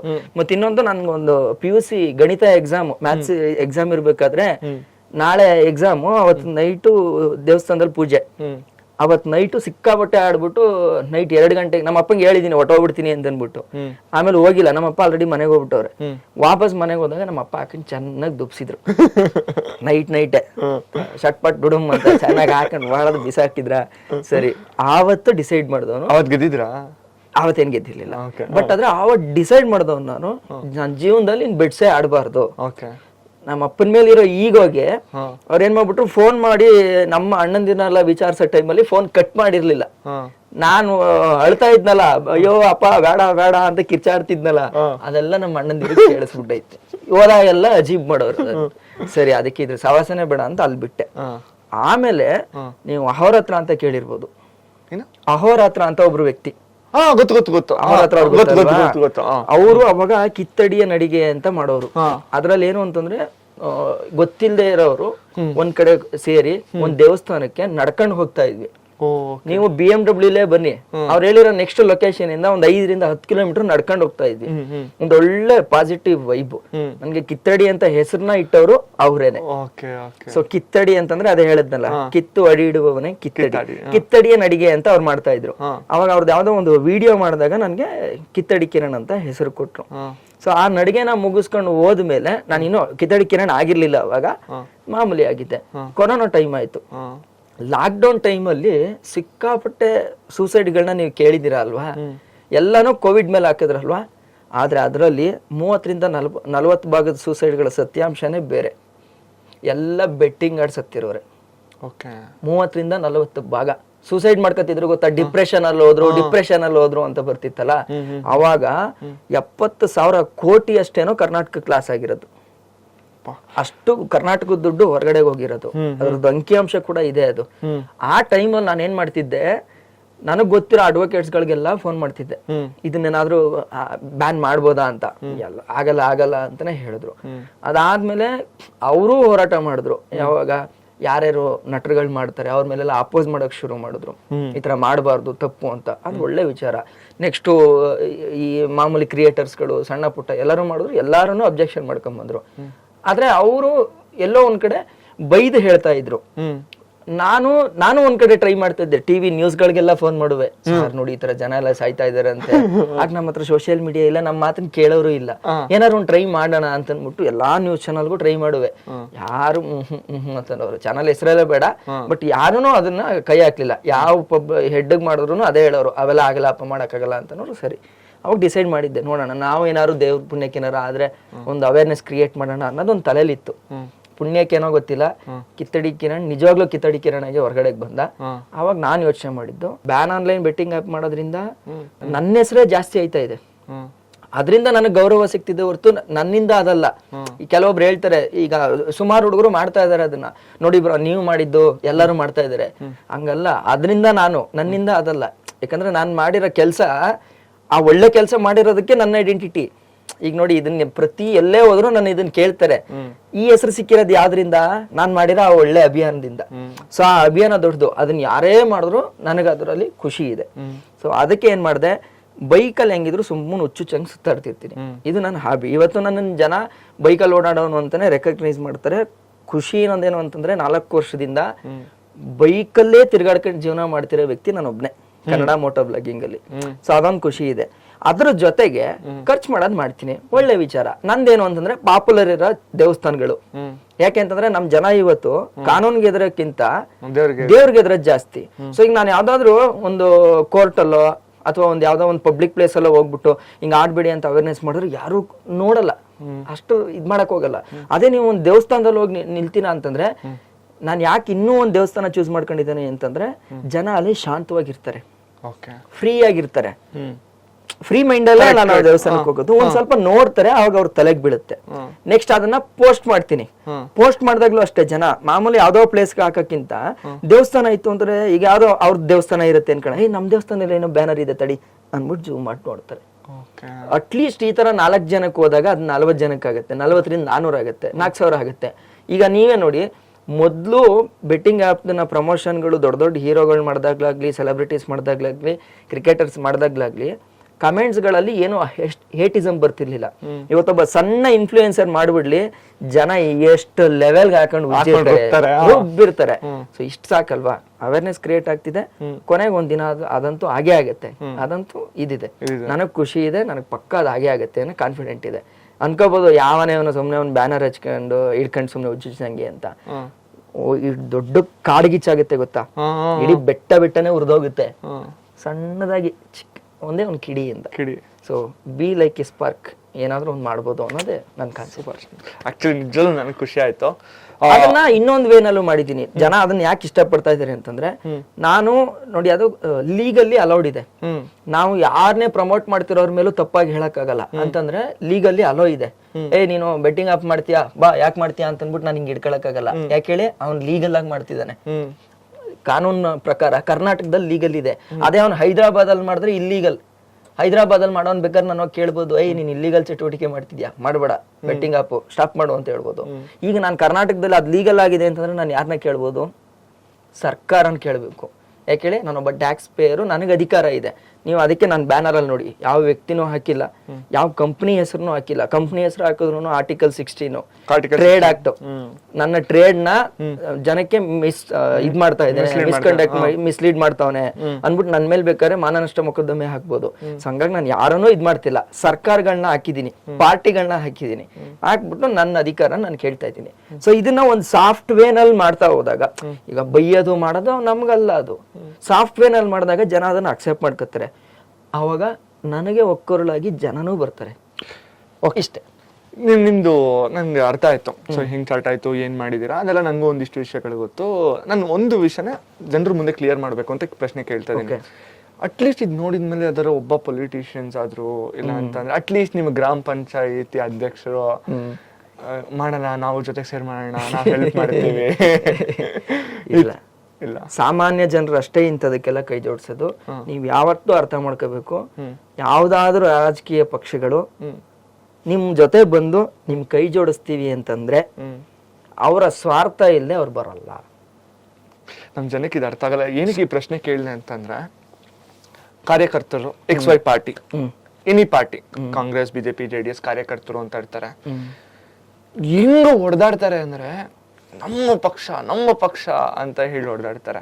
ಏನಾದ್ರೂ ಒಂದೀಗ ಧರ್ಮದ ವಿಚಾರ ಆಗಿರ್ಬೋದು, ಜಾತಿ ವಿಚಾರ ಆಗಿರ್ಬೋದು, ಅಲ್ಲ ಏನೋ ಒಂದು ಯಾವ್ದಾದ್ರು ಒಬ್ಬ ಪೊಲಿಟಿಷಿಯನ್ಸ್ ಊರಿಗೆ ಮುಂಚೆ ಬಂದು ನಿಂತ್ಕೊಂಡು ಈ ತರ ಒಂದು ಹುಡುಗಿಗೆ ಹಿಂಗ್ ಅನ್ಯಾಯ ಆಗಿದೆ, ಇಲ್ಲ ಈ ತರ ಒಂದು ಕ್ಯಾಸ್ಟ್ಗೆ ಅನ್ಯಾಯ ಆಗಿದೆ, ಇಲ್ಲ ಈ ತರ ನಮ್ಮ ಊರಿಗೇನೋ ಒಂದು ಅನ್ಯಾಯ ಆಗಿದೆ, ನಿಂತ್ಕೊಂಡ್ಬಿಡ್ಲಿ, ಅವ್ನು ಹೋರಾಟ ಮಾಡ್ಲಿ, ಎಲ್ರು ಕಾರ್ಯಕರ್ತರು ನಿಲ್ಬೇಕು, ಆವಾಗ ಬಂದ್ಬಿಟ್ಟು ಬೇಕಾದ್ರೆ ನಿಲ್ತಾರೆ. ಯಾರು ಇಲ್ಲ ಅಂದ್ರೆ ಅವ್ರೊಬ್ರೇ ಹೋರಾಟ ಮಾಡ್ಲಿ, ಯಾರು ಮಾಡಲ್ಲ. ಇದು ಆಕ್ಚುಲಿ ತಪ್ಪು ಯಾರ್ದು ಗೊತ್ತಾ? ನಮ್ದೇ ತಪ್ಪು. ಕರೆಕ್ಟ್. ಯಾಕೆ ಅಂದ್ರೆ ನೋಡಿ, ಈಗ ಸಂವಿಧಾನನ ಅಂಬೇಡ್ಕರ್ ಅವರು ರಚನೆ ಮಾಡಿದ್ರು. ರಚನೆ ಮಾಡಿರೋ ಉದ್ದೇಶ ಏನು ಅಂತಂದ್ರೆ ಗೌಪ್ಯ ಮತದಾನ ಅಂತ ಕೇಳಿದ್ದೀರಾ? ನೋಡಿ, ನೀವು ಎಜುಕೇಟೆಡ್ ಅಲ್ವಾ, ನಿಮಗೂ ಇದ್ರ ಬಗ್ಗೆ ಐಡಿಯಾ ಕಡಿಮೆ. ಫಸ್ಟ್ ಟೈಮ್ ಕೇಳಿದೆ ಈ ವರ್ಡ್, ಫಸ್ಟ್ ಟೈಮ್ ಕೇಳಿದೆ. ಗೌಪ್ಯ ಮತದಾನ, ಬ್ಯಾಲೆಟ್ ವೋಟಿಂಗ್. ಈಗ ಈ ವೋಟಿಂಗ್ ಮಾಡ್ತಾರಲ್ಲ ನೋಡಿ, ನೀವು ಹಾಕೋ ವೋಟು ಅಲ್ಲಿರೋರ್ಗು ಕೂಡ ಕಾಣಿಸ್ಬಾರ್ದು ಅನ್ನೋ ತರ ಗುಪ್ತವಾಗಿ ಮೇಂಟೈನ್ ಮಾಡ್ತಾರೆ. ಸೊ ಸಂವಿಧಾನದ ಮೂಲ ಬೀಜ ಬೇರು ಅದು. ಓಕೆ. ನಾವ್ ಯಾವಾಗ ನೋಡಿ ಪಾಪ ಅಷ್ಟೆಲ್ಲಾ ಖರ್ಚು ಮಾಡಿ ಅಷ್ಟೊಂದು ಗುಟ್ಟಾಗಿ ಓಟ್ ಹಾಕೋ ಲೆವೆಲ್ ಮಾಡ್ತೀವಿ ಅಂತ ಯಾಕೆ ಮಾಡಿದಾರೆ? ಕರೆಕ್ಟ್. ಅರ್ಥ ಆಯ್ತಾ? ನೀವ್ ಏನಕ್ಕೆ ಹೇಳಿದ್ರಿ ಅಂತ ಅರ್ಥ ಆಯ್ತಾ? ಹೇಳಿ. ಒಂದೇನು ಅಂತಂದ್ರೆ, ಇಲ್ಲಿ ನನ್ ಪ್ರಕಾರ ಪಕ್ಷದ ಪರವಾಗಿ ನಾವು ಹೋಗ್ಬಾರ್ದು, ಒಂದ್ ವಿಚಾರ. ಎರಡನೇದು, ಸಂವಿಧಾನದ ಮೂಲನೇ ಅದು. ನೀನ್ ಹಾಕೋ ಓಟು ನಿನ್ನ ಮನೆಗೂ ಗೊತ್ತಾಗ್ಬಾರ್ದು, ನಿನ್ನ ಅಪ್ಪಂಗೂ ಗೊತ್ತಾಗ್ಬಾರ್ದು, ನಿನ್ನ ಅಮ್ಮಂಗೂ ಗೊತ್ತಾಗ್ಬಾರ್ದು. ಅವಾಗ ಅಷ್ಟೇ ಸಂವಿಧಾನ ಗೆಲ್ಲುತ್ತೆ. ಈ ಪ್ರಜಾಪ್ರಭುತ್ವ ಗೆಲ್ಲೋದು ಗೌಪ್ಯ ಮತದಾನ 100% ನಡೆದಾಗ್ಲೆ. ಯಾಕೆ ಅಂತ ಹೇಳ್ತೀನಿ ಕೇಳಿ. ಈಗ ಎಕ್ಸಾಂಪಲ್, ಈಗ ಒಂದು ಊರ್ ಇರುತ್ತೆ, ಈಗ ಒಂದು ಊರಲ್ಲಿ ಲಿಂಗಾಯತರ ಬೀದಿ ಇರುತ್ತೆ, ಎಲ್ಲಾ ಕ್ಯಾಸ್ಟ್ಗಳದ್ದು ಇರುತ್ತೆ, ಆಯ್ತಾ? ಸೊ ಮೊನ್ನೆ ಹಂಗೆ ಊರಲ್ಲೇ ಆಗಿದ್ದು. ನಮ್ಮಣ್ಣ ಹೇಳಿದ್ದು, ಈಗ ಮೊನ್ನೆ MP ಎಲೆಕ್ಷನ್ ಆಯ್ತಲ್ಲ, ಅವಾಗ ಈ ಪಕ್ಷದವ್ರು ಬಂದಿದ್ರು, ಆ ಪಕ್ಷದವ್ರು ಬರ್ಲೇ ಇಲ್ಲ, ಯಾಕೆಂತಂದ್ರೆ ಅವ್ರಿಗೆ ಗೊತ್ತು ನಮ್ ಕ್ಯಾಸ್ಟ್ ಅವರೆಲ್ಲ ಇವ್ರಿಗೆ ಹಾಕೋದು ಅಂತ. ನೋಡಿ, ಸಿಂಪಲ್. ನಿಮ್ಗೆ ಒಬ್ಬ ರಾಜಕಾರಣಿಗೆ ನಾನು ಈ ಬೀದಿಲಿರೋ ಹೋಟೆಲ್ ನನಗೆ ಅಂತ ಗೊತ್ತಾಗ್ಬಿಟ್ರೆ ಅವ್ನ್ ಕೆಲ್ಸ ಮಾಡ್ತಾನ? ಅವನಿಗೆ ಪಕ್ಕಾ ಕನ್ಫರ್ಮ್ ಆಗುತ್ತೆ. ಆಮೇಲೆ ನಿಮಗೆ ವೋಟ್ ಕೌಂಟಿಂಗು, ಈ ಸಮೀಕ್ಷೆಗಳೆಲ್ಲ ಹೆಂಗ್ ಮಾಡ್ತಾರೆ? ಆಕ್ಚುಲಿ ಮಾಧ್ಯಮದವರು ಅಷ್ಟೇ ಸಮೀಕ್ಷೆ ಮಾಡ್ತಾರೆ, ಜನಗಳನ್ನ ಹೋಗಿ ನೀವ್ ಯಾರಿಗಾಗ್ತೀರಾ ಓಟು ಅಂತ ಕೇಳ್ತಾರೆ. ಕೇಳಬಾರ್ದು, ಆಕ್ಚುಲಿ ಅದು ತಪ್ಪಿದೆ. ಕರೆಕ್ಟ್ ಆಗಿ ಒಂದ್ ಕಾನೂನು ಹುಡುಕಿದ್ರೆ ನೀವ್ ಯಾವ ಪಕ್ಷಕ್ಕೆ ಓಟ್ ಹಾಕ್ತೀರಾ ಅಂತಾನೆ ಕೇಳಬಾರ್ದು. ಕರೆಕ್ಟ್. ಒಂದೊಂದು ಲಾ ಪಾಯಿಂಟ್ ಗಳನ್ನ ನೀವು ಅದು ಸಂವಿಧಾನನ ಬ್ರೇಕ್ ಮಾಡ್ದಂಗೆ, ನಿಮ್ಗೆ ಪ್ರಜಾಪ್ರಭುತ್ವದ ಅಸ್ತಿತ್ವದ ಮೂಲ ಬೇರನ್ನೇ ಮುರಿದಾಕ್ದಂಗೆ. ಏನಕ್ಕೆ ಪವರ್ ಕೊಟ್ಟಿದ್ದಾರೆ ಅಂತಂದ್ರೆ, ನಾವ್ ಹಾಕದ್ ಯಾರಿಗೆ ಅಂತ ಗೊತ್ತಾಗದೆ ಇದ್ದಾಗ ಅವನು ತಲೆ ಕೆಡ್ಸ್ಕತ್ತಾನೆ, ನನಗ್ ಬರುತ್ತಾ, ಹೋಗುತ್ತಾ, ಈ ಸಲ ನನ್ಗೆ ಹೇಳ್ತೀನ ಇಲ್ವಾ? ಅವಾಗ ಕೊನೆಯದಾಗ ಒಂದೇ ಒಂದು ಉಳ್ಕೊಳ್ಳೋದು ರಾಜಕಾರಣಿಗಳಿಗೆ, ಇಲ್ಲ ಇಲ್ಲಿ ನನ್ಗೆ ಎಷ್ಟು ಜನ ಓಟ್ ಹಾಕ್ತಿದ್ದಾರೆ ಅಂತಾನೆ ಗೊತ್ತಾಯ್ತಿಲ್ಲ, ನನ್ ಕೆಲಸ ಮಾಡಿದ್ರೆ ಮಾತ್ರ ನನಗೆ ಓಟು ಅನ್ನೋದು ಬರಬೇಕು. ಸೊ ಈಗ ನೀವ್ ಏನ್ ಹೇಳಿದ್ರಿ, ಸಮಸ್ಯೆಗಳಿಗೆ ಅವ್ರು ಬರ್ತಾರೆ, ಇವ್ರು ಬರ್ತಾರೆ. ಪ್ರತಿ ಸಲ ರೇಪ್ ಕೇಸ್ ಆದಾಗ್ಲೂ ನೋಡಿ, ನಮ್ಮ ಮನೆಯ ಹೆಣ್ಣು ಮಕ್ಕಳನ್ನ ರಕ್ಷಣೆ ಮಾಡ್ಕೊಳಕ್ಕೆ ಯಾವ ಪಕ್ಷನೂ ಬರಲ್ಲ, ಯಾವ ನಾಯಕನೂ ಬರಲ್ಲ. ನಮ್ಮ ಮನೆ ಮಕ್ಕಳನ್ನ ನಾವೇ ಕೇರ್ಫುಲ್ ಆಗಿ ನೋಡ್ಕೋಬೇಕು, ನಮ್ಮನ್ನ ನಾವೇ ನೋಡ್ಕೋಬೇಕೆ ಬಿಟ್ರು ಇಲ್ಲಿ ಯಾರನ್ನು ಓಲೈಸೋ ಅವಶ್ಯಕತೆ ಇಲ್ಲ. ಒಂದು ಇಲ್ಲಿ ನಡೀತಾ ಇರೋದೇ ಒಂದು ಪವರು, ಇನ್ನೊಂದು ಮನಿ. ಇವೆರಡರಲ್ಲಿ ನಮ್ಮ ಹೆಸರನ್ನ ನಾವೇ ವೃದ್ಧಿ ಮಾಡ್ಕೊಂಡು ಬಂದ್ರೆ ಮಾತ್ರ ಸಾಧ್ಯ ಹೊರತು ಇನ್ಯಾವ್ದ್ರಿಂದನೂ ಸಾಧ್ಯ ಇಲ್ಲ. ನಂದಿಷ್ಟೇ ಪೊಲಿಟಿಕಲ್ ಪಾಯಿಂಟ್ ಬಂದ್ರೆ ಯಾವ ಪಕ್ಷಕ್ಕೂ ಇಲ್ಲ, ನಾವು ಸೀಮಿತ ಇಲ್ಲ. ಇನ್ನೊಂದ್ ಏನಾಗುತ್ತೆ, ನಾವೀಗ ಸೋಷಿಯಲ್ ಮೀಡಿಯಾ ಇದ್ರಲ್ಲೆಲ್ಲ ಇರೋದ್ರಿಂದ ಎಲ್ಲಾ ಪಕ್ಷದ ಜನರು ಇದಾರೆ, ಎಲ್ಲಾರ್ದು ಋಣ ನಾವು ತಿಂತಾ ಇದೀವಿ. ನೀವು ಒಂದ್ಸಲ ಯಾವ್ದೋ ಒಂದ್ ಪಕ್ಷಕ್ಕೆ ಅಥವಾ ಒಂದ್ ಪಾರ್ಟಿಗೆ ಸೀಮಿತ ಆಗಕ್ ಹೋಗ್ತಿದ್ದಂಗೆನೆ ಹೇಟಿಜಮ್ ಶುರು ಆಗುತ್ತೆ. ಯಾಕೆ ಬೇಕು? ಇರೋದೊಂದ್ ಜೀವನ, ಪ್ರೀತಿ ಬೇಕು. ನೀವೆಷ್ಟು ಪ್ರೀತಿ ಕೊಡ್ತೀರೋ ಅಷ್ಟು ಸಮೃದ್ಧಿಯಾಗಿ ನಾವು ಬೆಳಿತೀವಿ ಅಷ್ಟೇ. ಒಂದು ಸಮಾಜದ ಬಗ್ಗೆ ತಲೆ ಕೆಡಿಸ್ಕೋಬಹುದು.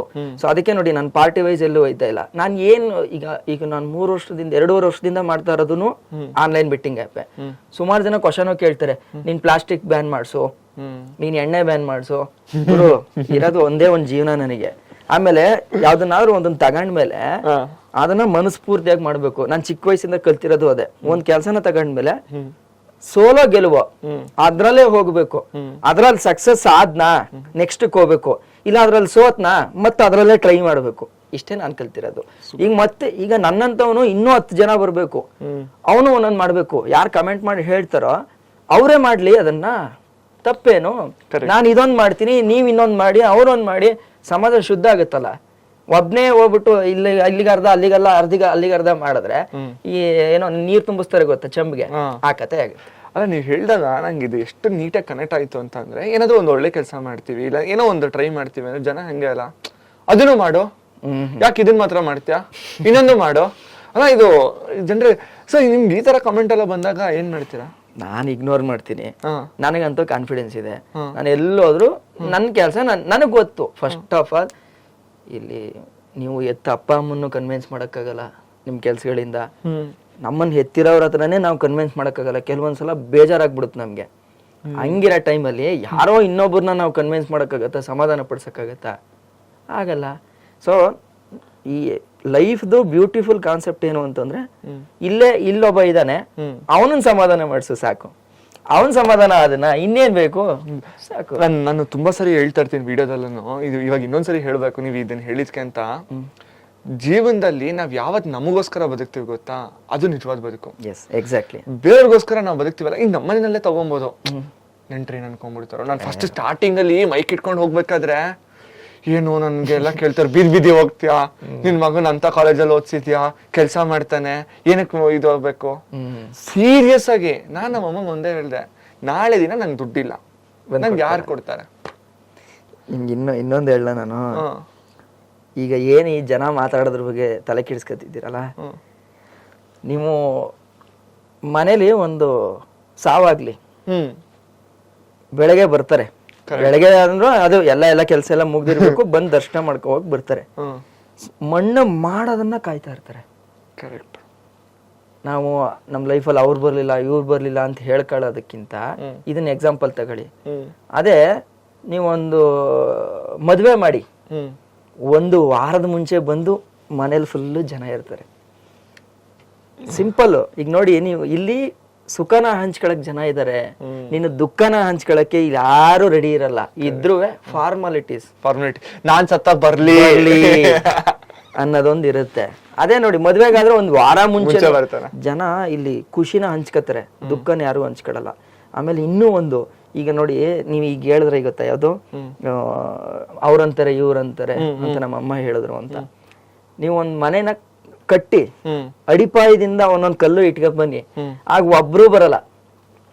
ಒಬ್ರು ಬಂದು ನಿಮ್ಗೆ ಒಂಚೂರು ನೀರನ್ನು ಎತ್ತಿಂಗ್ ಕೊಟ್ಟಿರಲ್ಲ. ಅದೇ ನೀವು ಮನೆ ಕಟ್ಬಿಟ್ಟು ಗೃಹ ಪ್ರವೇಶಕ್ಕೆ ಕರೀರಿ, ಬಂದ್ ಗಿಫ್ಟ್ ಕೊಡ್ತಾರೆ. ಫ್ರಿಡ್ಜ್ ಬೇಕಾ, ವಾಷಿಂಗ್ ಮಿಷಿನ್ ಬೇಕಾ, ಮುಯಿ ಬೇಕಾ, ಇದನ್ನ ಲೈಫ್ಗೂ ಅಡಾಪ್ಟ್ ಮಾಡ್ಕೊಬಹುದು. ನಾನ್ ಸ್ಟಾರ್ಟಿಂಗ್ ಅಲ್ಲಿ ಬೆಳೀತಾ ಇದೀನಿ ಅಂತಂದ್ರೆ ಅಡಿಪಾಯದಿಂದ ಯಾರು ಬರಲ್ಲ. ಅದೇ ನೀವು ಬೆಳೆದು ಹೆಮ್ಮರವಾಗಿ ನಿಂತು ಒಂದ್ ದೊಡ್ಡ ಮನೆಯಾಗಿ ನಿಲ್ಲಿ, ಅವಾಗ ಬಂದು ನಿಮ್ಗೆ ಸಪೋರ್ಟ್ ಮಾಡ್ತಾರೆ. ಬ್ರೋ, ಇದು ಎಷ್ಟು ನಿಜ ಅಂತ ಅಂದ್ರೆ, ನಾನು ಎಷ್ಟೊಂದ್ ಸರಿ ನಾನು ಕುತ್ಕೊಂಡು ಯೋಚನೆ ಮಾಡ್ತೀನಿ ಆಯ್ತಾ. ಇವತ್ತು ನನ್ಗೆ ಏನೂ ಅಲ್ಲ, ಟು ಬಿ ವೆರಿ ಹಾನೆಸ್ಟ್.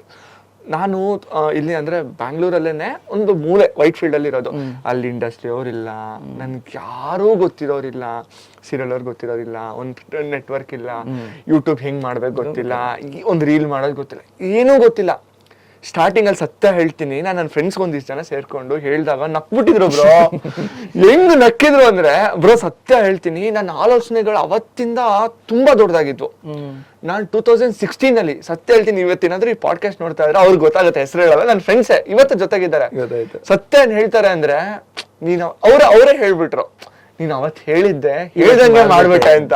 ನಮ್ಗೆ ಅದು ಬೇಕಿದ್ದು. ನಿಮ್ಗೆ ಏನ್ ಗೊತ್ತಾ, ಇಲ್ಲಿ ಗೆದ್ದ ಮೇಲೆ ಎಲ್ಲರೂ ಅಂತಾರೆ, ನನಗ್ ಗೊತ್ತಿತ್ತು ಕಣೋ, ಕಾನ್ಫಿಡೆನ್ಸ್ ಇತ್ತು, ಸೀರಿಯಸ್ ಬರೀತಾನೆ ಅಂತ. ಅವನಲ್ಲಿ ಆ ಹುಚ್ಚಿತ್ತು ಕಿಚ್ಚಿತ್ತು ಅಂತಾರೆ. ಅದೇ ನೀವು ಮಾಡ್ತೀನಿ ಅಂತ ಹೇಳಿದಾಗ ನೀನೇ ಅವನ ಹುಚ್ಚ. ಇಷ್ಟೇ ಡಿಫ್ರೆನ್ಸು. ಆಮೇಲೆ ಅದೇ ಗೆದ್ದೆತ್ತಿನ ಬಾಲ ಹಿಡಿ ಅಂತಾರಲ್ಲ, ಹಂಗೆ ಕೆಲವೊಂದನ್ನ ಸೂಕ್ಷ್ಮವಾಗಿ ವಿಚಾರಿಸಿದಾಗ, ನೀವು ಬೆಳೆದ್ ನಿಂತಿದ್ದಾಗ ನನ್ನವನು ಅಂತ ಹೇಳ್ಕೊಳಕ್ಕೆ ತುಂಬಾ ಜನ ಸಿಗ್ತಾರೆ. ಅದು ನಿಮ್ ಲೈಫಲ್ಲಿ ಏನು ಪಾರ್ಟೇ ಇಲ್ಲದೆ ಇದ್ದವರು ಬಂದು ಹೇಳ್ಕೊತಾರೆ. ಆದ್ರೆ ನಮ್ಮ ವಿಚಾರ ಏನು ಅಂತಂದ್ರೆ, ಯಾರೋ ಒಬ್ರು ನಮಗೋಸ್ಕರ ನಾವು ಕಷ್ಟದಲ್ಲಿ ಇದ್ದಾಗ್ಲೂ, ನಾವು ಬೆಳೆಯೋ ಹಂತದಲ್ಲಿ ಇದ್ದಾಗ್ಲೂ ಇದ್ದೇ ಇರ್ತಾರೆ, ಒಬ್ಬೊಬ್ಬರ ಲೈಫಲ್ಲೂ ಇದ್ದೇ ಇರ್ತಾರೆ. ಆ ಥರದವ್ರನ್ನ ಮಾತ್ರ ನಾವು ಮರೆಯಕ್ ಹೋಗ್ಬಾರ್ದು. ಟ್ರೂ ನಿಜ.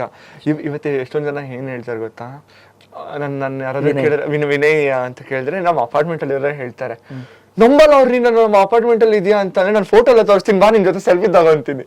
ನಮ್ಮ ಆಫೀಸಲ್ಲೆಲ್ಲ ನಾನು ಎಲ್ಲಾದ್ರೂ ಹೋದ್ರೆ ಸೆಲ್ಫಿ ತಗೊಂಡ್ಬಿಟ್ಟು ಇವನು ನಮ್ಮ ಆಫೀಸಲ್ಲಿ ನನ್ನ ಕ್ಲೋಸ್ ಫ್ರೆಂಡು ಅನ್ನೋದೇ ಅನ್ಕೊಳೋದು. ಜೀವನದಲ್ಲಿ ನಾವೇ ಇಷ್ಟ ಅಂತ ಅಂದ್ರೆ ದೊಡ್ಡ ಹೆಂಗಿರೋಲ್ಲ ನಮ್ ತರ ಆಗ್ಬೇಕು ಅಂತ. ಈಗ ನಾವ್ ರೀಸೆಂಟ್ ಆಗಿ ಇದು ಮಾಡಿದ್ವಲ್ಲ ಮೀಟ್ ಅಪ್ ಅಲ್ಲಿ, ನಾನ್ ನಿಜವಾಗ್ಲೂ ಎಕ್ಸ್ಪೆಕ್ಟೇ ಮಾಡಿದಿಲ್ಲ ಜನ ನಮ್ನು ಇಷ್ಟೊಂದು ಪ್ರೀತಿ ಮಾಡ್ತಾರ. ನೋಡಿದಷ್ಟು ನಾವು ಒಂದ್ ಸ್ವಲ್ಪ ಜನ ಕೈ ನಡ್ಗೋದು, ಕಾಲ್ ನಡ್ಗೋದು, ಬ್ರೋ ನೀವಾ ಮುಟ್ಟೋದು ಆಗತ್ತೆ ನನ್ಗೆ ಆರಾಮಾಗಿರ್ರಿ ನೀವು, ಏನ್ ಕಷ್ಟ ಇದ್ ಮಾಡ್ತಾರೆ. ನಾನು ಮನುಷ್ಯನೇ, ಅವ್ರಿಗೆ ಏನೋ ಒಂಥರ ನಾವು ಓಕೆ ಮೊಬೈಲಲ್ಲಿ ಬರೋದೇ ಆಗಿದ್ರು, ಬ್ರೋ ನಿಮ್ನ ನೋಡ್ತೀವಿ ಬ್ರೋ, ವಿಡಿಯೋಸ್ ಎಲ್ಲ ನೋಡ್ತೀವಿ ಅಂದಾಗ ಎಷ್ಟು ಶ್ರಮ, ಎಷ್ಟು ದಿನ ನಿದ್ದೆ ಬಿಟ್ಟಿರ್ತೀವಿ, ಎಡಿಟ್ ಮಾಡ್ಕೊಂಡು ಊಟ ತಿಂದಿರಲ್ಲ, ಆರೋಗ್ಯ ಹಾಳು ಮಾಡ್ಕೊಂಡು ಅದೆಲ್ಲ ಒಂದ್ ನಿಮಿಷಕ್ಕೆ ಹೋಗ್ಬಿಡತ್ತೆ. ನಾನ್ ಏನಕ್ಕೆ ಇದೆಲ್ಲ ಹೇಳ್ದೆ ಅಂತಂದ್ರೆ, ಜೀವನದಲ್ಲಿ ಪ್ರತಿಯೊಬ್ಬ ಮನುಷ್ಯನು ನೀವೇನಾದ್ರೂ ಮಾಡಿ ನಿಂತ್ಕೊಂಡ್ರೆ ಎಲ್ರು ನಮ್ಮವ್ರೆ. ನೀವ್ ಏನೂ ಮಾಡ್ದೇನೆ ನನ್ಗೆಲ್ರು ಇದಾರೆ ಅಂತ ಅನ್ಕೊಂಡ್ರೆ ಕೊನೆಗೆ ನೀವ್ ಉಳಿಯೋದೇ ಒಬ್ರು. ಎಕ್ಸಾಕ್ಟ್ಲಿ. ಬರ್ಬೇಕಾದ್ರೂ ಒಬ್ರೆ, ಹೋಗ್ಬೇಕಾದ್ರೂ ಒಬ್ರೆ, ಜೊತೆಗಿರ್ಬೇಕಾದ್ರೆ ಜನ ಇರ್ಬೇಕು ಅಂದ್ರೆ ಹೆಸರು ಮಾಡಿ, ಒಂದು ಇನ್ನೊಂದು ದೊಡ್ಡ ಮಾಡಿ, ಇಂಥವನೊಬ್ಬ ಇದ್ದ ಅನ್ನೋದೊಂದು ಗುರುತು. ನಿಜ. ಅದಕ್ಕೋಸ್ಕರ ಓದಾಡ್ಬೇಕಷ್ಟೇ. ಇವಾಗ ಕ್ವಿಕ್ ಆಗಿ ಒಂದ್ ರ್ಯಾಪಿಡ್ ಫೈರ್ ಆಡೋಣ. ಓಕೆ. ಸೊ ನಾನೇನು ಪ್ರಿಪೇರ್ ಎಲ್ಲ ಮಾಡ್ಕೊಂಡಿಲ್ಲ, ಸುಮ್ನೆ ಒಂದಿಷ್ಟು ಹೆಸರುಗಳನ್ನ ಹೇಳ್ತೀನಿ, ಟಕ ಟಕ ಟಕ ಅಂತ ಹೇಳ್ಬೇಕು, ಒಂದ್ ಲೈನಲ್ಲಿ ವಿವರಣೆ ಕೊಡ್ಬೇಕು. ಅಂದ್ರೆ ಅವ್ರ ಬಗ್ಗೆನಾ? ಆಬ್ವಿಯಸ್ಲಿ. ಸೆಟ್ ಮಾಡೋಣ. ನಮ್ಮ ಅಣ್ಣ. ನಿಮ್ಮಣ್ಣ.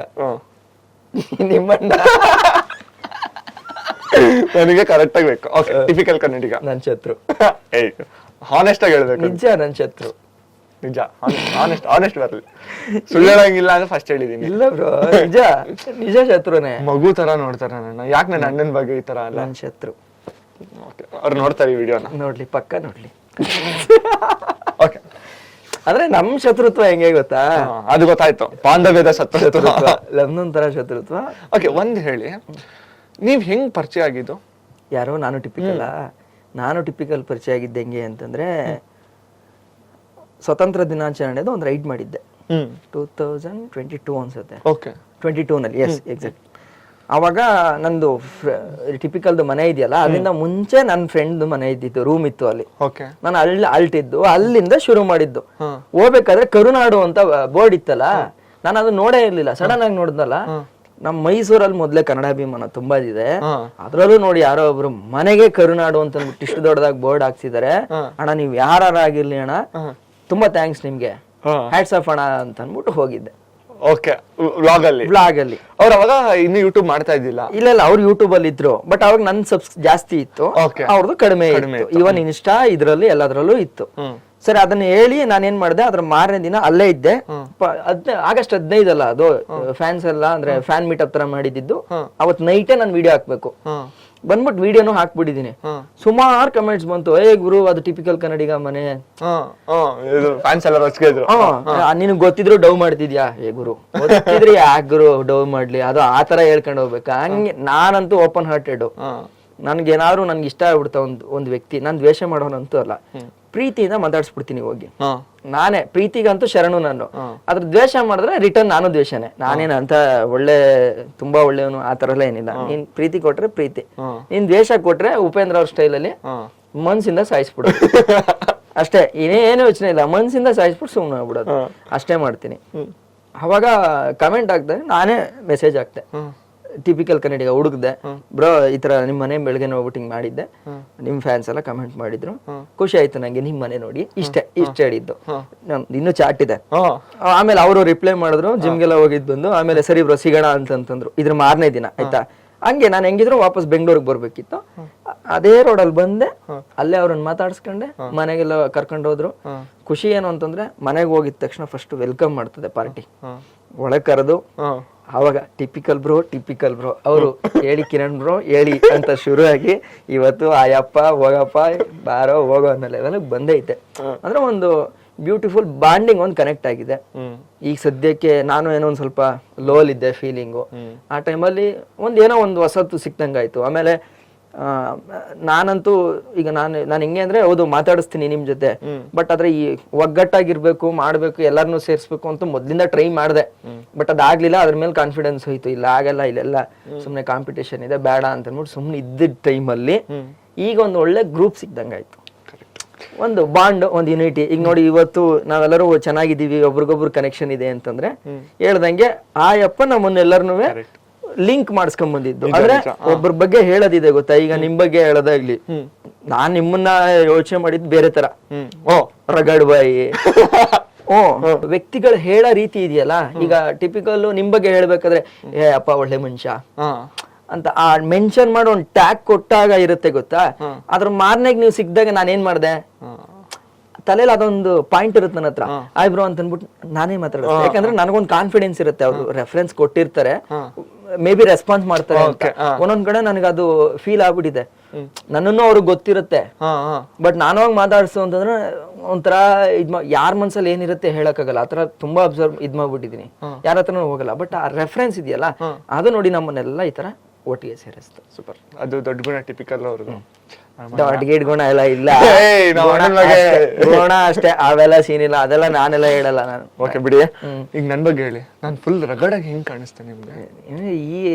ಇವತ್ತಿನ ಸಮಾಜ ಗಡ್ಡ ಬಿಟ್ಟಿರೋನೆಲ್ಲ ದೊಡ್ಡ ಗಂಡ್ಸು, ಗಡ್ಡ ಇಲ್ಲೇ ಇರೋನೆಲ್ಲ ಚಿಕ್ಕ ಗಂಡ್ಸು ಅಂತಾನೆ ಕನ್ಸಿಡರ್ ಮಾಡೋದು. ಸೊ ದೊಡ್ಡ ಗಂಡ್ಸು ಇನ್ ದ ಸೆನ್ಸ್ ನೀವೆಲ್ಲ ರಗಡ್ ಬಾಯ್ಸು, ನಾವೆಲ್ಲ ಚಾಕ್ಲೇಟ್ ಬಾಯ್ಸು. ಏನ್ ಮಾಡೋಣ, ಅಲ್ಲೂ ಪ್ರಮೋಟ್ ಮಾಡ್ಕೊಂಡ್ಬಿಟ್ರಿ. ನಮ್ಮನ್ನೇನಿಲ್ಲ, ನಿಮ್ಮನ್ನೇ ಮಾಡ್ತಾ ಇರೋದು. ಚೆನ್ನಾಗಿರಿ. ಓಕೆ, ನಿಮ್ಮ ಫೇವ್ರೆಟ್ ಯೂಟ್ಯೂಬರ್? ಫೇವ್ರೇಟು ಓಜಿ, ಅಂದ್ರೆ ಹಳಬರ್ನ ಹೇಳದ ಈಗ ಇರೋದು ಯೂಟ್ಯೂಬರ್ ಹಳಬ್ರು. ನಾನು ಒಬ್ಬರನ್ನೇ ಅಂತ ಹೇಳಲ್ಲ, ಒಬ್ಬೊಬ್ಬರಿಂದ ಒಂದೊಂದು ವಿಚಾರ ಕಲ್ತ್ಕೊಂಡಿದ್ದೀನಿ. ಒಬ್ರು ಯೂಟ್ಯೂಬರ್ ಅಂತ ತಕ್ಷಣ ತಲೆಗೆ ಬರೋದು Sandeep tech in Kannada, doctor bro, ಮತ್ತೆ ಈಗ ಬಂದ್ರೆ ಕಿತ್ತಡಿ ಕಿರಣ್. ತುಂಬಾ ಒಳ್ಳೆ ಹುಡುಗ ಅವನು, ಅದಕ್ಕೆ ಕರ್ಕೊಂಡ್ಬಂದು ಕೂರ್ಸಿದೀನಿ. ಅಂದ್ರೆ ಒಬ್ಬೊಬ್ರಿಂದ ಒಂದೊಂದು. ಈಗ ಸಂದೀಪ್ ಟೆಕ್ ಇನ್ ಕನ್ನಡ ಅವ್ರನ್ನೆಲ್ಲ ನಾವು ಚಿಕ್ಕವರು, ಅಂದ್ರೆ ನಾವು ನೋಡ್ತಾ ಇದ್ದವಂಗಿಂದ ರೆಫರೆನ್ಸ್ ಅವ್ರನ್ನ ತಗೊಂಡು. ಇನ್ನು ನಮ್ಮ ಮೋಟೋ ವ್ಲಾಗ್ ಅಲ್ಲಿ ಬಂದ್ರೆ ಗೌತಮ್ ನಾಯ್ಡು. ಸೊ ನನಗೆ ಮೋಟೋ ವ್ಲಾಗ್ ಮಾಡ್ಬೇಕು ಅಂತ ಮನ್ಸ್ ಬಂದಿದ್ದೆ, ಗೌತಮ್ ನಾಯ್ಡು ಅವ್ರು ಮಾಡ್ತಿರೋದನ್ನ ನೋಡಿ ನಾನು ಮೋಟೋ ವ್ಲಾಗ್ ಮಾಡ್ಬೇಕು ಅನ್ಕೊಂಡ್ ಬಂದಿದ್ದು. ಈ ತರ ಡಾಕ್ಟರ್ ಬ್ರೋಗ್ ಬಂತು ಅಂತಂದ್ರೆ ಅವ್ರದ್ದು ಆ ಯೋಚನೆ, ಆಲೋಚನೆ ಮತ್ತೆ ಸಾಮಾಜಿಕ ಜವಾಬ್ದಾರಿ ಆ ಚಿಕ್ಕ ವಯಸ್ಸಿಗೆ ಇದೆಯಲ್ಲ, ಅದು ಈ ತರ ಒಬ್ಬೊಬ್ರಿಂದ ಒಂದೊಂದ್ ಪಡ್ಕೊಂಡ್ ಬಂದಿದ್ದೀನಿ. ಇನ್ನು ಟಿಪಿಕಲ್ ಕನ್ನಡಿಗ, ಶತ್ರುತ್ವ ಅನ್ನೋದು ಹೆಂಗ್ ಬೆಳೆಸ್ಕೋಬೇಕು, ಪ್ರೀತಿಯಿಂದ ಶತ್ರುತ್ವನ ಹೆಂಗ್ ಕ್ಯಾರಿ ಮಾಡ್ಬೇಕು ಅನ್ನೋದು ಕಲ್ತಿದ್ದೀನಿ. ಸೊ ಈ ತರ ಸುಮಾರು ಜನ ಇದಾರೆ, ಎಲ್ಲಾ ಯೂಟ್ಯೂಬರ್ಸ್ ಇಂದನೂ ಒಂದ್ ಒಳ್ಳೆ ಕಲಿಬಹುದು. ಮೇ ಬಿ ಮನುಷ್ಯ ಅಂದ್ಮೇಲೆ ಕೆಟ್ಟ ಗುಣ ಒಂದೊಂದಷ್ಟು ಇರ್ತವೆ, ಇವನ್ ನನ್ನ ಹತ್ರನೂ ಇರುತ್ತೆ, ಬಟ್ ರ್ಯಾಪಿಡ್ ಫೈರ್ ಅಂತೂ ಆಗ್ಲಿಲ್ಲ ಇದು. ಇಲ್ಲ ನಾನು ಇವಾಗ ಇದ್ರೆ ಅಲ್ಲಲ್ಲ, ನಾನು ಹೇಳ್ತಾ ಇರೋದು ರ್ಯಾಪಿಡ್ ಫೈರ್ ಅಲ್ಲಂತೂ ಮಾಡಲ್ಲ. ನಂಗೆ ಗೊತ್ತು ಒಂದೊಂದ್ ಸ್ಟೇಟ್ಮೆಂಟ್ ಕೊಟ್ರೆ ಏನೇನಾಗುತ್ತೆ ಅಂತ, ಅದಕ್ಕೆ ಎಲ್ಲ ಸೇರಿ ತಲೆ ಕೆಡ್ಸ್ಕೋಬೇಡಿ. ಒಂದಾರು ಕಾಂಟ್ರವರ್ಸಿ ಮಾಡಕ್ಕೆ ಅಂತಾನೆ ಸತೀಶ್ ಅಣ್ಣ, ಸತೀಶ್ ಹಿರೇಗೌಡ್ರು ಇದೇ ಕಾಂಟ್ರವರ್ಸಿ. ಇವತ್ತು ಇಷ್ಟು ಚೆನ್ನಾಗಿ ನಿರರ್ಗಳವಾಗಿ ಮಾತಾಡ್ತೀನಿ ಅಂತಂದ್ರೆ ಸತೀಶ್ ಅಣ್ಣ ಕಾರಣ. ಹೌದಾ? ಕರ್ಸ್ತೀನಿ ಸತೀಶ್ ಅಣ್ಣನು ಒಂದ್ಸರಿ, ಖಂಡಿತ ಕರ್ಸಿ. ಅವ್ರಂತೂ ಪಾಪ ನನ್ನ ಲೈಫಲ್ಲಿ ನನ್ನ ಮೆಣ್ ಮಾಡ್ಬಿಟ್ಟವ್ರೆ. ಹೌದಾ? ಏನ್ ಹೇಳ್ಕೊಟ್ಟಿಲ್ಲ ಅವ್ರು ನನ್ಗೆ, ಎಡಿಟಿಂಗ್ ಹೇಳ್ಕೊಟ್ಟಿರೋದು ಅವ್ರೆ. ಮಾತಾಡೋದು ಪಬ್ಲಿಕ್ ಅಲ್ಲಿ ನನ್ನ ಸಬ್ಸ್ಕ್ರೈಬರ್ಸ್ ಹೆಂಗ್ ಬೆಳೆಸಿದೀನಿ ಅಂತ ಅವ್ರಿಗೆ ಚೆನ್ನಾಗ್ ಗೊತ್ತು. ನನ್ನನ್ನ ಮಗು ತರ ನೋಡ್ಬಿಟ್ಟವ್ರೆ ಯೂಟ್ಯೂಬ್ ಜರ್ನಿನಲ್ಲಿ. ಅದು ಮತ್ತೆ ಆಕ್ಟಿಂಗ್ ಕಲ್ಸ್ಕೊಟ್ಟಿದ್ದಾರೆ. ನನ್ನಲ್ಲೊಬ್ಬ ಆಕ್ಟರ್ ಇದಾನೆ, ನೀನು ಆಕ್ಟ್ ಮಾಡಬಲ್ಲೆ. ಈಗ ಮೊನ್ನೆ ಶಾರ್ಟ್ ಮೂವಿ ನೋಡಿದ್ರಿ, ಒಂದು ಹಳ್ಳಿ ಪಕ್ಕಾ ಕ್ಯಾರೆಕ್ಟರ್ ನ ಎಷ್ಟ್ ಚೆನ್ನಾಗಿ ಮಾಡಿದ್ನೋ ಇಲ್ವೋ ಗೊತ್ತಿಲ್ಲ, ಬರ್ತೀನಿ ಅದಕ್ಕೆ ನೆಕ್ಸ್ಟ್. ಆತರ ಅಷ್ಟನ್ನ ಮೆಂಡ್ ಮಾಡ್ಕೊಟ್ಟವ್ರು ಸತೀಶ್ ಹಿರೇಗೌಡ್ರು. ಹಿಂಗೆ ಅಂದ್ರೆ ಇನ್ನೊಂದೇನಾಗುತ್ತೆ ಗೊತ್ತಾ, ಒಂದ್ ವರ್ಡ್ ಅಲ್ಲಿ ಒಬ್ಬರನ್ನ ಹೇಳಿ ಅಂತಂದ್ರೆ ನಿಷ್ಠುರಕ್ ದಾರಿ. ಓಕೆ ಬಿಡಿ, ಇದನ್ನ ಇಲ್ಲಿಗೆ ಬಿಡೋಣ. ನೆಕ್ಸ್ಟ್, ನಿಮ್ಮ ಫೇವ್ರೆಟ್ ಹೀರೋ ಅಂತ ತಲೆಗೆ ಬರೋದು? ಹೀರೋ ಅಂತ ತಲೆಗೆ ಬರೋದ ಯಾರನ್ನಪ್ಪ ಹೇಳಿ, ನನ್ನ ಹೆಸರು ಬಿಟ್ಟು ಬರ್ಲಿ, ಅದು ಬರ್ಲಿ, ಆದಷ್ಟು ಬೇಗ ಬರ್ಲಿ. ನನ್ ಪ್ರಕಾರ ಹೀರೋ ಅಂತಂದ್ರೆ ಯಾರು ಗೊತ್ತಾ, ಯಾರು ಸೋಷಿಯಲ್ ರೆಸ್ಪಾನ್ಸ್ ನ ತಗೊಂಡು ಆ ರೆಸ್ಪಾನ್ಸಿಬಿಲಿಟೀಸ್ ನ ತನ್ನಲ್ಲಿ ಇಟ್ಕೊಂಡಿರ್ತಾರೋ ಅವರು ಹೀರೋ. ಯಾರ ಹೆಸರು ಬರುತ್ತಾ? ತುಂಬಾ ಜನ ಇದಾರೆ. ಒಬ್ರೆ ಯಾರು ಅನ್ನೋದಕ್ಕಿಂತ ಯಾರಲ್ಲ ಅನ್ನೋದು ಹೇಳ್ತೀನಿ. ವಿಮಲ್ಗೆ ಆಡ್ ಕೊಡೋರು ಹೀರೋಗಳಲ್ಲ. ದೊಡ್ಡ ಕ್ರಿಕೆಟ್ ಸ್ಟಾರು, ಅವ್ರಗಳಿಗೆ ಗಂಭೀರ ಘನಗೌರವ ಎಲ್ಲ ಬಂದಿರುತ್ತೆ, ಅವಾರ್ಡ್ಗಳೆಲ್ಲ ಬಂದಿರುತ್ತೆ, ಯಾವ್ದು ಧೈರ್ಯ ಲಕ್ಷಣ ಅದು ಇದು ಎಲ್ಲ ಬಂದಿರುತ್ತೆ. ಆದ್ರೂ ಬೆಟ್ಟಿಂಗ್ ಆಪ್ ಗಳು ಪ್ರಮೋಟ್ ಮಾಡೋರು ಇವ್ರುಗಳು ಹೀರೋ ಅಲ್ಲ. ಮಿಕ್ದವರೆಲ್ಲ ಹೀರೋನೆ. ನಮ್ ರೈತ ಹೀರೋ, ಈ ಸೋಲ್ಜರ್ಸ್ ಹೀರೋ. ನನ್ ಪ್ರಕಾರ ನಮ್ಮಂತ ಯುವಕರು ಯಾರು ಒಳ್ಳೊಳ್ಳೆ ವಿಚಾರಗಳನ್ನ ಇಟ್ಕೊಂಡ್ ಬರ್ತಾರೋ, ಏನಾದ್ರೂ ಒಂದು ಕೆಟ್ಟದ್ದಂತ ಪ್ರಮೋಟ್ ಮಾಡ್ಬಾರ್ದು ಅಂದ್ಕೊಂಡ್ಬರ್ತಾರಲ್ಲ, ಅವ್ರೆಲ್ರೂ ಹೀರೋನೆ ಅಷ್ಟೇ. ಹೀರೋ ಅಂತಂದ್ರೆ ನಾವು ಬರೀ ಸ್ಕ್ರೀನ್ ಅಲ್ಲಿ ಹೀರೋ ಆಗಿದ್ದವ್ರು ಅಷ್ಟೇ ಹೀರೋ ಅಲ್ಲ. ನನ್ ಪ್ರಕಾರ ಸ್ಕ್ರೀನ್ ಅಲ್ದೆ ಬೇರೆ ತರನು ಹೀರೋ ಇರ್ತಾರಲ್ಲ, ಅವ್ರನ್ನ ಕನ್ಸಿಡರ್ ಮಾಡ್ಬೇಕು. ರಿಯಲ್ ಲೈಫ್ ಹೀರೋಸ್ ಬೇಕು ನಮ್ಗೆ. ಓಕೆ, ಕನ್ನಡ ಅಂದ ತಕ್ಷಣ ತಲೆಗೆ ಬರೋದು ನಮ್ಮ ಅಮ್ಮ. ಅಮ್ಮ ಚೆನ್ನಾಗಿ ಮಾತಾಡ್ತಾರೆ ಕನ್ನಡ. ಅಮ್ಮ ಅಲ್ಲ ನಮ್ಮ ಅಮ್ಮ ಅಲ್ಲ, ಕನ್ನಡನೇ ಕನ್ನಡ ಅಮ್ಮ. ಓ ಸೂಪರ್ ಸೂಪರ್. ಒಂದು ವರ್ಡಲ್ಲಿ ಕೇಳಿದ್ರಲ್ವಾ? ಓಕೆ, ನಾನೇನೋ ಅಮ್ಮ ಚೆನ್ನಾಗಿ ಮಾತಾಡ್ತಾರೆ ಅಂತ ಅಮ್ಮ ನೆನಪಂತು. ನನ್ನ ಕನ್ನಡನೇ ನನ್ನ ಅಮ್ಮ. ಅಮ್ಮ ಅಲ್ಲ.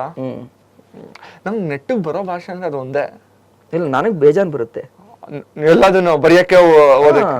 ತಮಿಳ್ ನಾನು ಬರೆಯಕ್ಕೂ ಓದಕ್ಕೂ ಮಾಡ್ತೀನಿ. ಹೌದಾ? ಹೌದು. ನನಗೆ ತಮಿಳ್, ನನಗೆ ಕನ್ನಡ, ತಮಿಳು, ತೆಲುಗು, ಹಿಂದಿ, ಇಂಗ್ಲಿಷ್, ಮಲಯಾಳಂ ಇಷ್ಟು ಬರುತ್ತೆ. ಸೀರಿಯಸ್ ಆಗಿ? ಎಸ್. ಬ್ರೋ, ನಾನು ನೆಟ್ಟಿಗೆ ನಿಜ ಹೇಳ್ತೀನಿ, ಬರೆಯಕ್ಕೆ ಓದಕ್ಕೆ ಅರ್ಥ ಒಳ ಅರ್ಥ ಗೊತ್ತಾಗೋದು. ಇನ್ನೂ ಒಂದ್ ಲಾಜಿಕ್ ಇದೆ ನೋಡಿ ಅದ್ರಲ್ಲಿ. ನಮ್ಗೆ ನನಗ್ ಬರೋದು ಅದು ಒಂದೇ ಭಾಷೆ, ಹಂಗಾಗಿ ನನ್ ಕನ್ನಡ ಪ್ರೇಮ ಅಂತಲ್ಲ. ನಿನಗ್ 1000 ಭಾಷೆ ಬಂದ್ರು ನಿನಗ್ ಕನ್ನಡನೇ ಪ್ರಾಮುಖ್ಯತೆ ಮೊದಲಾಗಿರ್ಬೇಕು. ಅಲ್ಲ, ನನ್ಗೇನಕ್ಕೆ ಅಂತ ಅಂದ್ರೆ, ಒಂದು ಜೀವ ಕೊಟ್ಟು ಆಬ್ವಿಯಸ್ಲಿ ಮದರ್ ಟಂಗ್ ಅಂತ ಹೇಳ್ತೀವಿ, ಜೀವನ ಕಟ್ಕೊಳಕ್ ದಾರಿ ಮಾಡಿದೆ. ಎಷ್ಟೋ ಜನರು ಜೀವಗಳ ಜೊತೆ ನಾನು ಬೆರೆಯಕ್ಕೆ ದಾರಿ ಮಾಡ್ಕೊಟ್ಟಿದೆ. ನಾನು ಇದನ್ ಬಿಟ್ಟು ಇನ್ ಯಾವ್ದನ್ನ ಹೇಳಿ? ಎಕ್ಸಾಕ್ಟ್ಲಿ. ನಂಗೆ ಅದರಲ್ಲಿ ಕನ್ನಡ ಭಾಷೆ ವಿಚಾರ ಬಂದಾಗ ಪ್ರಾಣೇಶ್ ಅವ್ರದ್ದು ಒಂದು ಮಾತಿದೆ, ಮನೆಯ ಮಹಾದ್ವಾರ ಮಾತೃಭಾಷೆಯಾಗಿರ್ಬೇಕು, ಅದು ಬಿಟ್ಟು ಮಿಕ್ಕಿದ ಭಾಷೆಗಳೆಲ್ಲ ಮನೆಯ ಕಿಟಕಿಗಳ ಆಗಿರ್ಬೇಕು. ಕಿಟಕಿಗಳು ಅವಶ್ಯಕತೆ ಬೇಕಾದಾಗ ಮಾತ್ರ ತಕ್ಕೋಬೇಕು, ಆದ್ರೆ ಮನೆಯ ಮಹಾದ್ವಾರ ಮುಖ್ಯ ದ್ವಾರ ಸದಾ ತೆರಿಬೇಕು, ಸದಾ ಅದನ್ನೇ ಉಪಯೋಗಿಸ್ಬೇಕು. ಸೊ ಇಲ್ಲಿ ನನ್ನ ಭಾಷೆ ಯಾವತ್ತೂ ನನ್ನ ಮನೆಯ ಮಹಾದ್ವಾರವಾಗಿರ್ಬೇಕು, ನನ್ನ ಮಾತೃಭಾಷೆ ಅದು ನನ್ನ ಕನ್ನಡವಾಗಿರ್ಬೇಕು. ಕನ್ನಡನೇ ಅಂತಲ್ಲ, ನಾನು ಹೇಳೋದೇನ್ ಗೊತ್ತಾ ನಿಮ್ಗೆ, ಇದು ನಮ್ ನಾಡಗೀತೆ ನೋಡಿ, ನೀ ಮೆಟ್ಟುವ ನೆಲ ಅದೇ ಕರ್ನಾಟಕ, ನೀನೇರುವ ಮಲೆ ಸಹ್ಯಾದ್ರಿ. ಎಂತ ಅರ್ಥ ಇದೆ ಅಂತಂದ್ರೆ ಅದ್ರಲ್ಲಿ, ನಾವ್ ಯಾವ ಮಣ್ಣನ್ನ ಹಿಂಗ್ ತೊಳಿತೀವೋ ಅದನ್ನ ನನ್ನ ಕರ್ನಾಟಕ ಅಂತ ಅನ್ಕೋ. ನನ್ನ ಕರ್ನಾಟಕನ ನಾನು ಎಷ್ಟು ಪ್ರೀತಿಸ್ತೀನೋ ಅಷ್ಟೇ ಆ ಜಾಗನೂ ಪ್ರೀತಿಸು. ನೀನ್ ಏರುವ ಮಲೆ ಸಹ್ಯಾದ್ರಿ, ನೀನ್ ಎಲ್ಲೇ ಹೋಗೋ ಅದು ನಮ್ದೇ ಬೆಟ್ಟ, ನಮ್ದೇ ನಾಡು ಅಂತ ಫೀಲ್ ಮಾಡ್ಕೋ. ಇದು ನನ್ನ ಕನ್ನಡ ಹೇಳ್ಕೊಟ್ಟಿರೋ ಸಂಸ್ಕೃತಿ.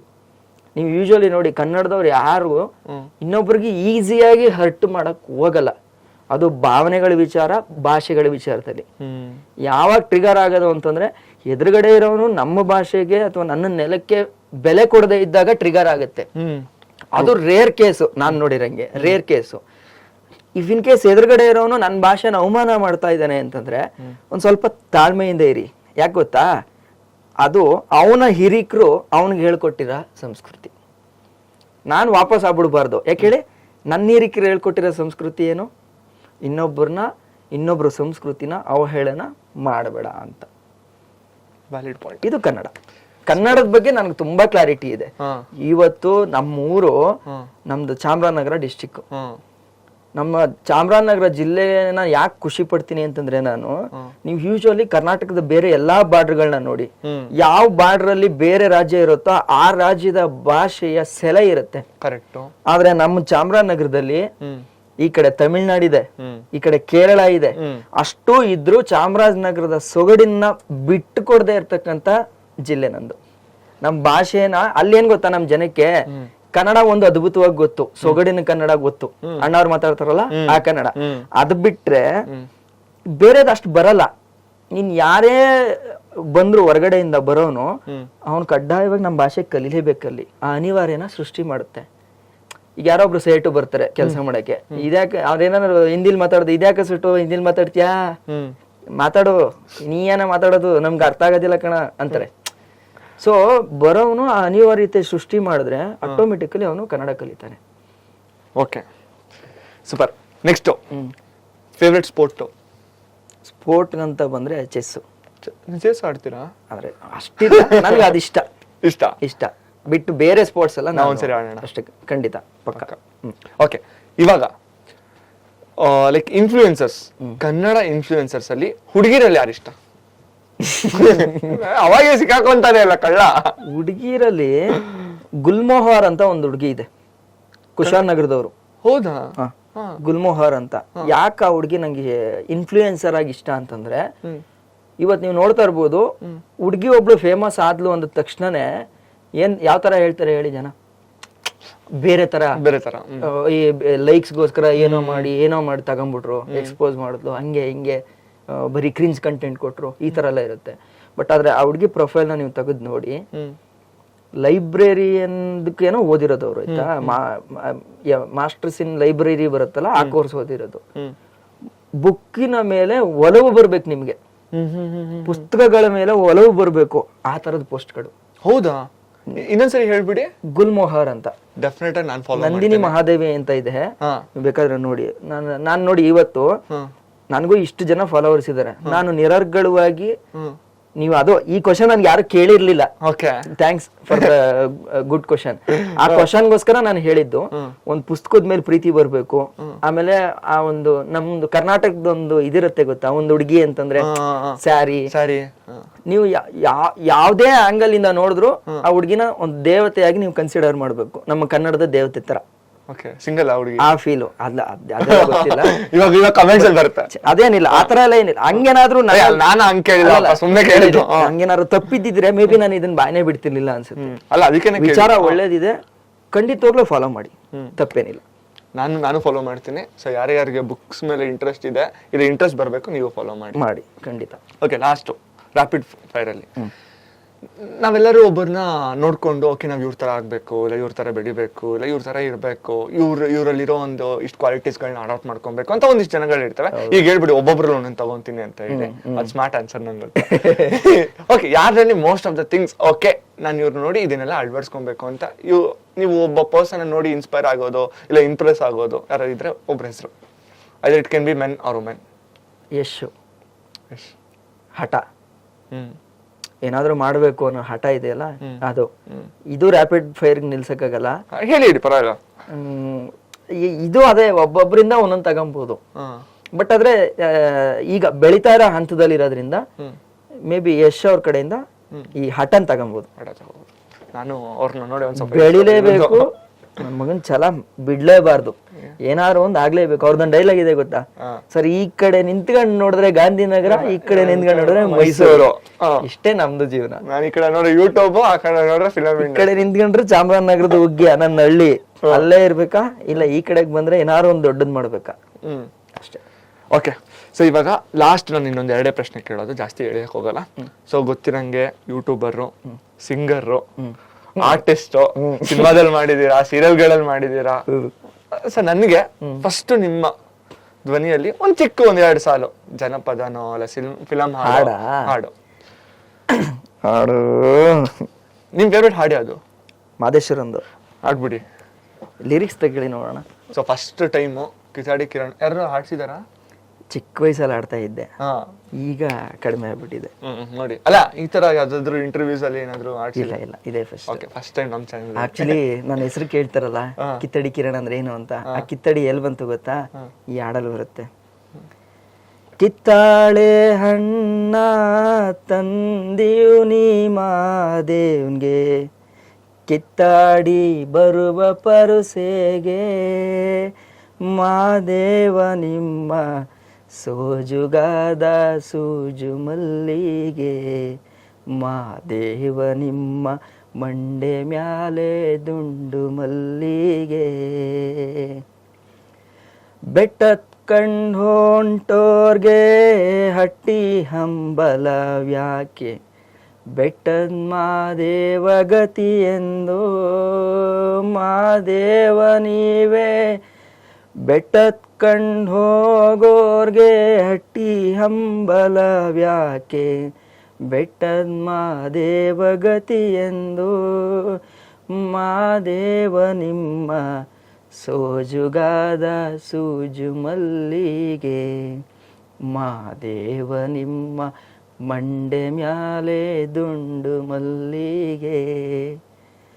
ಅಂದಾವರೆ ಮುಂದಾವರೆ ಮತ್ತೆ ತಾವರೆ ಪುಷ್ಪ, ಚಂದಕ್ಕಿ ಮಾಲೆ ಬಿಲ್ಪತ್ರೆ, ಮಾದೇವ ನಿಮ್ಮ ಚಂದಕ್ಕಿ ಮಾಲೆ ಬಿಲ್ಪತ್ರೆ, ತುಳಸಿದಳವ ಮಾದಪ್ಪನ ಪೂಜೆಗೆ ತಂದು, ಮಾದೇವ ನಿಮ್ಮ ಸೋಜುಗಾದ ಸೂಜು ಮಲ್ಲಿಗೆ, ಮಾದೇವ ನಿಮ್ಮ ಮಂಡೆ ಮ್ಯಾಲೆ ದುಂಡು ಮಲ್ಲಿಗೆ. ನನ್ಗೆ ಸೀರಿಯಸ್ ಆಗಿ ಹೇಳ್ತೀನಿ, ಸುಮ್ನೆ ಏನೋ ಹೇಳ್ತಲ್ಲ, ಓಕೆ ಹಾಡ್ಸ್ಬಿಟ್ಟಿದೀನಿ ಏನೋ ಹೇಳ್ಬೇಕು ಅಂತ ಹೇಳ್ತಲ್ಲ. ನಾನ್ ನಿಜವಾಗ್ಲೂ ನೋಡ್ತಾ ನಂಗೆ ಯಾರಾದ್ರೂ ಹಾಡೋರು ಡಾನ್ಸ್ ಮಾಡೋರು ನನ್ ಸುಮ್ನೆ ನೋಡ್ತಾ ಅಡ್ಮೈರ್ ಮಾಡ್ತಾ ಇರ್ತೇನೆ. ಬಿಕಾಸ್ ನನ್ಗೆ ಅವೆಲ್ಲ ಬರಲ್ಲ. ಅದ್ ಪಕ್ಕಕ್ಕೆ ಇಡೋಣ. ನಿಜವಾಗ್ಲೂ ತುಂಬಾ ಚೆನ್ನಾಗಿ ಆಡ್ತೀನಿ. ಇದು ನಾವು ಚಿಕ್ಕ ವಯಸ್ಸಲ್ಲಿ ಆಡ್ತಾ ಇದ್ದಿದ್ದು. ನಮ್ದು ಅದೇ ಚಾಮರಾಜನಗರ ಜನಪದ ಕಲೆಗಳ ತವರೂರು ಅಂತ ಹೇಳ್ತಾರೆ. ಇವೆಲ್ಲ ಅಲ್ಲಿದೆ ಅಲ್ಲ ಊರು. ನೋಡಿ ನನ್ನ ಹೆಸರು, ನಾನು ಎಷ್ಟು ಅದೃಷ್ಟವಂತ ಅಂದ್ರೆ ನಿಮ್ಮ ಹೆಸರು ತುಂಬಾ ಕರ್ನಾಟಕ ಅಥವಾ ನಾವಿರೋ ರೀಜನ್ ಫುಲ್ಲು ಪ್ರಸಿದ್ಧಿ ಆಗ್ತಿದೆ. ಆ ಹೆಸರು ನಮ್ಮ ಹುಟ್ಟಿನ ಜಾಗದಿಂದ ಮೂಲದಲ್ಲಿ ಹುಟ್ಟಿರೋಂತ ಒಂದು ಪದ ಸಿಗುತ್ತೆ ಅನ್ನೋದಾದ್ರೆ ಎಷ್ಟು ಅದೃಷ್ಟವಂತ ಅಲ್ಲ. ಕಿತ್ತಡಿ ಅನ್ನೋದಿದೆ ಗೊತ್ತಾ, ನಮ್ ಕಡೆ ಮಾದೇಶ್ವರ ಬೆಟ್ಟಕ್ಕೆ ಬರೀ ಕಾಲಲ್ಲಿ ನಡ್ಕೊಂಡು ಹೋಗ್ತಾರೆ. ಈ ಬೆಂಗಳೂರಲ್ಲೂ ಪಾದಯಾತ್ರೆ ಮಾಡ್ಕೊಂಡು ಹೋಗ್ತಾರಲ್ಲ, ಅವ್ರಿಗೆ ಕಿತ್ತಡಿ ಅಂತ ಕರೀತಾರೆ. ಸೊ ನನ್ನ ಚಾಮರಾಜನಗರದ್ದು ಇಷ್ಟಕ್ಕೂ ನನ್ನ ಮನೆ ದೇವರು ಮಾದಪ್ಪ. ಹೌದಾ? ಓಕೆ. ಮಲೆಮಹದೇಶ್ವರ ನನ್ನ ಮನೆ ದೇವರು. ಮೇ ಬಿ ನನಗನ್ಸುತ್ತೆ ಮಹದೇಶ್ವರನೇ ನನಗೆ ನಿಧಾನಕ್ಕೆ ಫೇಮಸ್ ಮಾಡಿಸಿ ತಗೊಂಬಗು, ಆ ಹೆಸರೇ ತಗೋ, ನಿನ್ ಜಿಲ್ಲೆನ ನೀನ್ ರೆಪ್ರೆಸೆಂಟ್ ಮಾಡು ಅಂತ ಹೇಳಿ ಕಳಿಸ್ದಂಗೆ. Super super super. Okay, last ಅವೆಲ್ಲ ಹೇಳ್ದಂಗೆ ಎರಡು ಅಂತ ಒಂದಾಯ್ತು. ಇನ್ನೊಂದು ಒಳ್ಳೆ ಆಕ್ಟರ್ ಅಂತ ಗೊತ್ತು. ಸೊ ನಾನು ಎಕ್ಸ್ಪೀರಿಯನ್ಸ್ ಮಾಡಿದೀನಿ, ನಾನು ಅದನ್ನ ಇವ್ರಿಗೆ ಎಕ್ಸ್ಪೀರಿಯನ್ಸ್ ಮಾಡಿಸ್ಬೇಕು ಅಂತ ಹೇಳಿ. ಸೊ ಇವಾಗ ಸಡನ್ ಆಗಿ ನೀವು ದುಃಖದಲ್ಲಿನೋ ಒಂದು ಹೇಳ್ಬೇಕು, ಕಣ್ಣಲ್ಲಿ ನೀರು ತುಂಬಿಕೊಂಡು ಫೀಲ್ ಮಾಡ್ಕೊಂಡು ಇನ್ನೊಂದು ಹೇಳ್ಬೇಕು, ಅದನ್ನ ಲೈವ್ ಆಗಿ ನಾನು ತೋರಿಸ್ಬೇಕು. ನಿಮ್ಗೆ 1 minute ಟೈಮ್ ಕೊಡ್ತೀನಿ, ಅಂದ್ರೆ ಏನು ಕಟ್ಟಿರಲ್ಲ ಇದು, ಹಂಗೆ ನೀವೇನಾದ್ರು ಒಂದು ಎಕ್ಸ್ಪ್ರೆಸ್ ಮಾಡ್ಬೇಕು. ಓಕೆ, ಇವಾಗ ಫಾರ್ ಎಕ್ಸಾಂಪಲ್ ನಾನೇ ಒಂದು ಸಿಚುಯೇಷನ್ ಕೊಡ್ತೀನಿ. ಹುಡುಗಿದ ಕೊಡ್ಲಾ? ಕೊಡಿ. ಓಕೆ, ಇವಾಗ ನಿಮ್ಮ ಹುಡುಗಿ ದೇವತೆ ಅವಳು ಈಗ ನಿಮ್ನ ಬಿಟ್ಬಿಟ್ಟು ಹೋಗ್ತಾ ಇದ್ದಾಳೆ. ನೀವೇನೋ ಒಂದು ತಪ್ಪು ಮಾಡಿದಿರಿ ಅಂತಾನೆ ಇಟ್ಕೊಳೋಣ. ಇವಾಗ ಕನ್ಫ್ಯೂಸ್ ಮಾಡ್ಬೇಕು, ನಾನು ಈ ತಪ್ಪನ್ನ ಮತ್ತೆ ಇನ್ನೊಂದ್ಸರಿ ಮಾಡಲ್ಲ. ಅವಳ ಹತ್ರ ಹೇಳ್ಬಿಟ್ಟು ಅವಳನ್ನ ಇರಿಸ್ಕೋಬೇಕು. ಇದನ್ನ ಎನಾಕ್ಟ್ ಮಾಡ್ಬೇಕು. ಹೆಂಗ್ ಮಾಡ್ತಾರೋ ನಾನು ನೋಡಿದೆ, ನನ್ಗೆ ಗೊತ್ತಿಲ್ಲ, ಇದೊಂದು ಮಾಡ್ಲೇಬೇಕು. ಸಡನ್ ಆಗಿ ಮಾಡ್ಬೇಕು ಅಂದ್ರೆ ನೀವು ಮಾಡ್ತೀರಾ? ಮಾಡ್ತೀರಾ? ಮಾಡಿ ಗೈಸ್, ಸೀರಿಯಸ್ ಆಗಿ ಹೇಳ್ತಾ ಇದೀನಿ, ತಮಾಷೆನೇ ಅಲ್ಲ. ಜಸ್ಟ್ ಅವ್ರ ಕಣ್ಣನ್ನು ನೋಡಿ ನಿಮ್ಗೆ ಗೊತ್ತಾಗುತ್ತೆ. ಏನ್ ಹೆಸರು ಕೊಡೋಣ? ಸ್ವಪ್ನ ಅಂತ ಕೊಡಿ. ಬೇಡ, ನಾನು ನಿನ್ನ ಬಿಟ್ಟು ಹೋಗ್ಬೇಕು ಅಂತ ಅನ್ಕೊಳ್ಳಿಲ್ಲ. ಆದ್ರೆ ಏನ್ ಮಾಡೋಣ, ನನ್ನ ಸಿಚುವೇಶನ್ ಹಂಗಾಗ್ತಿದೆ. ನೀನ್ ಬಿಟ್ಟು ಬದುಕ್ತೀನಿ ಅನ್ನೋ ಧೈರ್ಯನೂ ನನಗಿಲ್ಲ. ಗೊತ್ತು ನಾನು ನಿನಗೆ ಮೋಸ ಮಾಡ್ತಾ ಇದ್ದೀನಿ ಅಂತ. ಆದ್ರೆ ಆ ಮೋಸನ ನಿನ್ನ ಮನ್ಸಿಗೆ ಹಾಕೋಬೇಡ, ನಾನು ನಿನ್ನ ಹೃದಯಕ್ಕೆ ಸೇರಿಸ್ಕೊ. ಇದೊಂದು ಸಲ ಒಂದು ಚಾನ್ಸ್ ಕೊಡು. ಇಬ್ರು ಜೀವನ ಪೂರ್ತಿ ಹಿಂಗೆ ಕಳೆದ್ಬಿಡೋಣ. ಡನ್. ನಿಜ ಚೆನ್ನಾಗಿ ಬಂತ. ಎಕ್ಸ್ಪ್ರೆಷನ್ ಒಂದ್ಸರಿ ಕಾಮ ನೋಡ್ಬಿಡಿ, ಕಣ್ಣಿಗೆ ಝೂಮ್ ಹಾಕಿ ಹೇಳ್ತೀನಿ. ಕಣ್ಣಿಗೆ ಹಂಗೆ ಝೂಮ್ ಹಾಕು. ಹೌದಾ? ನಿಜ ನಿಜ. ಅಷ್ಟ್ ಚೆನ್ನಾಗಿ ಬಂದೈತಾ? ಏನೋ ಗೊತ್ತಿಲ್ಲ, ಆಕ್ಟಿಂಗ್ ಅಲ್ಲಿ ಅಷ್ಟೊಂದು ಇನ್ನೂ ಇದಿಲ್ಲ. ನಾವ್ ಇವ್ರ ಹತ್ರ ಎಲ್ಲ ಕಲಿಬೇಕು, ಹೇಳ್ಕೊಡ್ತಾರ ಅಷ್ಟೇ. ಸ್ಕ್ರಿಪ್ಟ್ ಕೊಟ್ರೆ ಮಾಡ್ಬಿಡ್ಬೋದು ಬ್ರೋ. ಈಗ ಸಡನ್ ಆಗಿ ಆಕ್ಚುಲಿ ನಿಮ್ಮಲ್ಲಿ ಇದೆ ಬ್ರೋ, ನಾನು ಅವತ್ತು ಅದನ್ನೇ ಹೇಳ್ದೆ. ಅದೇನಾದ್ರೂ ಇದೆ ಅಂತಂದ್ರೆ ಮೇ ಬಿ ಈಗ ಹಾಡ್ ಕಲ್ತಿದ್ದಾಗಿರ್ಬೋದು, ಅಥವಾ ಅದ್ಭುತವಾದ ಕನ್ನಡನ ನಿರರ್ಗಳವಾಗಿ ಮಾತಾಡೋದಾಗಿರ್ಬೋದು, ಸ್ಪಷ್ಟತೆಯಿಂದ ಇದನ್ನೆಲ್ಲ ಕಲ್ಸ್ಕೊಟ್ಟಿದ್ದು ನಮ್ಮೂರಿನ ಸರ್ಕಾರಿ ಹಿರಿಯ ಪ್ರಾಥಮಿಕ ಶಾಲೆ ಹೋಗ್ಯ ಮತ್ತೆ ಕೂಡ್ಲೂರು. ನಾವು 1ರಿಂದ 10ನೇ ಕ್ಲಾಸ್ ವರೆಗೂ ಗೌರ್ಮೆಂಟ್ ಸ್ಕೂಲಲ್ಲಿ ಕನ್ನಡ ಮೀಡಿಯಂ ಅಲ್ಲಿ ಓದಿದ್ರು. ಕ್ವಾಲಿಟಿನ ತುಂಬ ಕಳ್ಸ್ಕೊಟ್ಬಿಟ್ಟಿದ್ದಾರೆ ನಮ್ಮ ಗುರುಗಳು. ಅವ್ರಿಗೆ ಥ್ಯಾಂಕ್ಸ್ ಹೇಳಬೇಕು. ಗೌರ್ಮೆಂಟ್ ಸ್ಕೂಲಲ್ಲಿ ಏನೂ ಇಲ್ಲ, ಏನೂ ಕಲಿಯಲ್ಲ, ದಡ್ರು ಅಂತ ಹೇಳ್ತಾರೆ.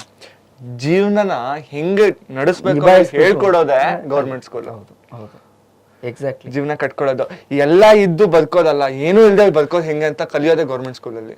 ನಿಮಗೆ ಬರೀ ಶಿಕ್ಷಣ ಅಲ್ಲದೆ ಶೈಕ್ಷಣಿಕ ವಿಚಾರ ಬಿಟ್ಟು ಎಕ್ಸ್ಟ್ರಾ ಕರಿಕ್ಯುಲರ್ ಆಕ್ಟಿವಿಟೀಸ್ ನ ಬೆಳೆಸ್ಕೊಡೋದಿದೆ ಗೊತ್ತಾ, ಅದು ಮೂಲಭೂತ ಶಿಕ್ಷಣ. ನಮ್ ಗೌರ್ಮೆಂಟ್ ಸ್ಕೂಲ್ಗಳು ಇನ್ನೂ ಬೆಳಿಬೇಕು. ನಮ್ ರಾಜಕಾರಣಿಗಳು ಒಂದಿಷ್ಟು ತಲೆ ಕೆಡ್ಸ್ಕೊಂಡು ಅದ್ರ ಬಗ್ಗೆ ಮಾಡಿದ್ರೆ ಎಜುಕೇಶನ್ ಬಗ್ಗೆ ಮೇ ಬಿ ನಾವೇ ಇನ್ನೊಂದ್ ಸ್ವಲ್ಪ ದಿನ ಆದ್ಮೇಲೆ ದೇವ್ರು ನಮ್ಗೆ ಚೆನ್ನಾಗಿಟ್ರು, ನಾವು ಒಂದೊಂದ್ ಸ್ಕೂಲ್ ಮೇಂಟೈನ್ ಮಾಡಿದ್ರು ಸಾಕು, ಮಾಡ್ಬೋದು.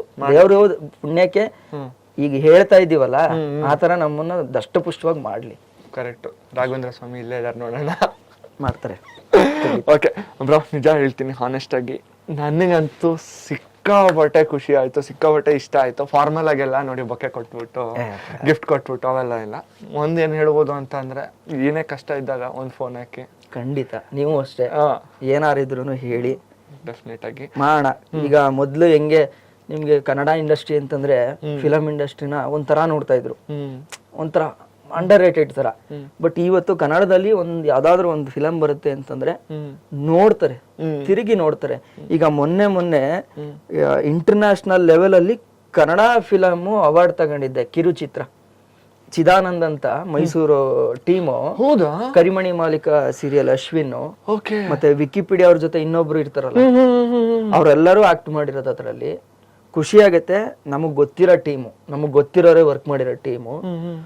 ಟೋಟಲ್ಲು ವರ್ಲ್ಡ್ ಲೆವೆಲ್ ಅಲ್ಲಿ 2000 ಎಂಟ್ರೀಸ್ ಇದ್ದಿದ್ದು, ಅದರಲ್ಲಿ 18 ನಂಬರ್ಸ್ ಅಲ್ಲಿ ನಮ್ಮ ಕನ್ನಡ ಕಿರುಚಿತ್ರ ಒಂದು ಸೆಲೆಕ್ಟ್ ಆಗಿದೆ. Super bro. ನಾನು ಹಾನೆಸ್ಟ್ ಆಗಿ ಹೇಳ್ತೀನಿ, ಆ ಲಿಂಕ್ ನಂಗೆ ಶೇರ್ ಮಾಡಿ, ನಾನು ಪಿನ್ ಕಮೆಂಟ್ ಅಲ್ಲಿ ಮೆನ್ಷನ್ ಮಾಡ್ತೀನಿ. ಖಂಡಿತ. ಸನ್ಫ್ಲವರ್ ಬಿಫೋರ್ ಅಂತ ಏನೋ ಒಂದು ಇದೆ, ಹೇಳ್ಬಿಡೋಣ. ಹೇಳ್ಬಿಡಿ. Sunflowers were the first ones to know ಅಂತ. Sunflowers were the first one to know. Okay, ಕನ್ನಡದ ಇದು, ಕನ್ನಡದ್ದು. ಓಕೆನಾ? ನೋಡಿ ಇಲ್ಲಿ. ಸೊ ಅಶ್ವಿನ್ ಹಾಕಿರೋದು ಇದು ಪೋಸ್ಟ್. ಇದಕ್ಕೆ ಯಾರ್ಯಾರು ಶುಭ ಹಾರೈಸಿರೋದು ಅಂತಂದ್ರೆ SS ರಾಜಮೌಳಿ, ಯಶ್ ಅವರು ಕನ್ನಡ ಲೆವೆಲ್ನ ಹೈ ಲೆವೆಲ್ ತಗೋಗ್ತಾ ಇದ್ದೀರಾ ಅಂತ. ಏನ್ ಗೊತ್ತಾ ಇದು? Many congratulation Chidanand S Naik for winning the la chief award for the best short film at Cannes ಅಲ್ಲಿ ನಡೆದಿರೋಂಥದ್ದು. ಸೊ ಅಲ್ಲಿ ನಮ್ಮ ಕನ್ನಡ ಕಿರುಚಿತ್ರ ಒಂದು ಅವಾರ್ಡ್ ತಗೊಂಡಿದೆ. ಎಷ್ಟು ಜನಕ್ಕೆ ವಿಷಯ ಹೇಳ್ತೀನಿ, ನನಗೆ ವಿಷಯ ಗೊತ್ತಿಲ್ಲ ನೋಡಿ. ಅಂದ್ರೆ ಇದನ್ನ ಏನಕ್ಕೆ ಹೇಳ್ತಾ ಇದೀನಿ ಅಂತಂದ್ರೆ, ಕನ್ನಡದಲ್ಲಿ ಆಮೇಲೆ ನಿಮ್ಗೆ ಯಾವಾಗ್ಲೂ ನಿಧಾನಕ್ಕೆ ಬರೋದು ಯಾವ್ದಾದ್ರು ಒಂದ್ ಇರುತ್ತೆ ಅಂತಂದ್ರೆ ಅದೇನಾದ್ರು ಸರಿಯಾಗಿ ಮಾಡುತ್ತೆ ಅಂತ. ಸೊ ಇದನ್ನ ಏನಕ್ಕೆ ಹೇಳ್ತಾ ಇದೀನಿ ಅಂತಂದ್ರೆ, ಇಷ್ಟು ದಿನ ಕನ್ನಡ ಫಿಲಂ ಮಾಡ್ತು, ಇಷ್ಟು ದಿನ ಫಿಲಂಗಳು ರೆಪ್ರೆಸೆಂಟ್ ಮಾಡ್ತು. ಸೊ ಈಗ ಯೂಟ್ಯೂಬ್ ಕೂಡ ಕನ್ನಡದಲ್ಲಿ ಬೂಮ್ ಆಗ್ತಾ ಇದೆ. ಸೊ ಈ ಕಮ್ಯುನಿಟಿ ನಾವೆಲ್ಲ ಒಗ್ಗಟ್ಟಾಗಿ ಒಬ್ರಿಗೊಬ್ರು ಹೋಯ್ತು ಅಂತಂದ್ರೆ ಮೇ ಬಿ ಕನ್ನಡದಲ್ಲೂ ಯೂಟ್ಯೂಬ್ದ ಒಂದು ಕ್ರಾಂತಿ ಆಗೇ ಆಗುತ್ತೆ, ಮಿಸ್ ಅಲ್ಲ.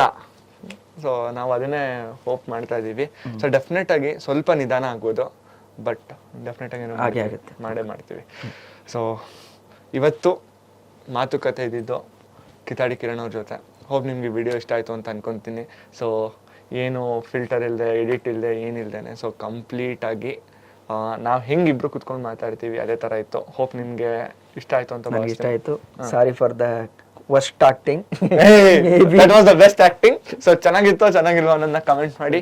ಹೋಪ್ ನಿಮ್ಗೆ ವಿಡಿಯೋ ಇಷ್ಟ ಆಯ್ತು ಅಂತ ಭಾವಿಸ್ತೀನಿ. ವಿಡಿಯೋ ಇಷ್ಟ ಆಗಿದ್ರೆ ಲೈಕ್ ಮಾಡಿ, ಹಾಗೆ ನಿಮ್ಮ ಅನಿಸಿಕೆಗಳನ್ನ ಕಮೆಂಟ್ ಮೂಲಕ ಕಮೆಂಟ್ ಮಾಡಿ ತಿಳಿಸಿ. ಜೊತೆಗೆ ಈ ಅವಕಾಶನ ಕೊಟ್ಟಂತ ಇದೆಲ್ಲ ಸೊ ನೆಕ್ಸ್ಟ್ ವಿಡಿಯೋದಲ್ಲಿ ಸಿಗ್ತೀನಿ. ಬಾಯ್ ಮತ್ತೆ ಭೇಟಿಯಾಗೋಣ.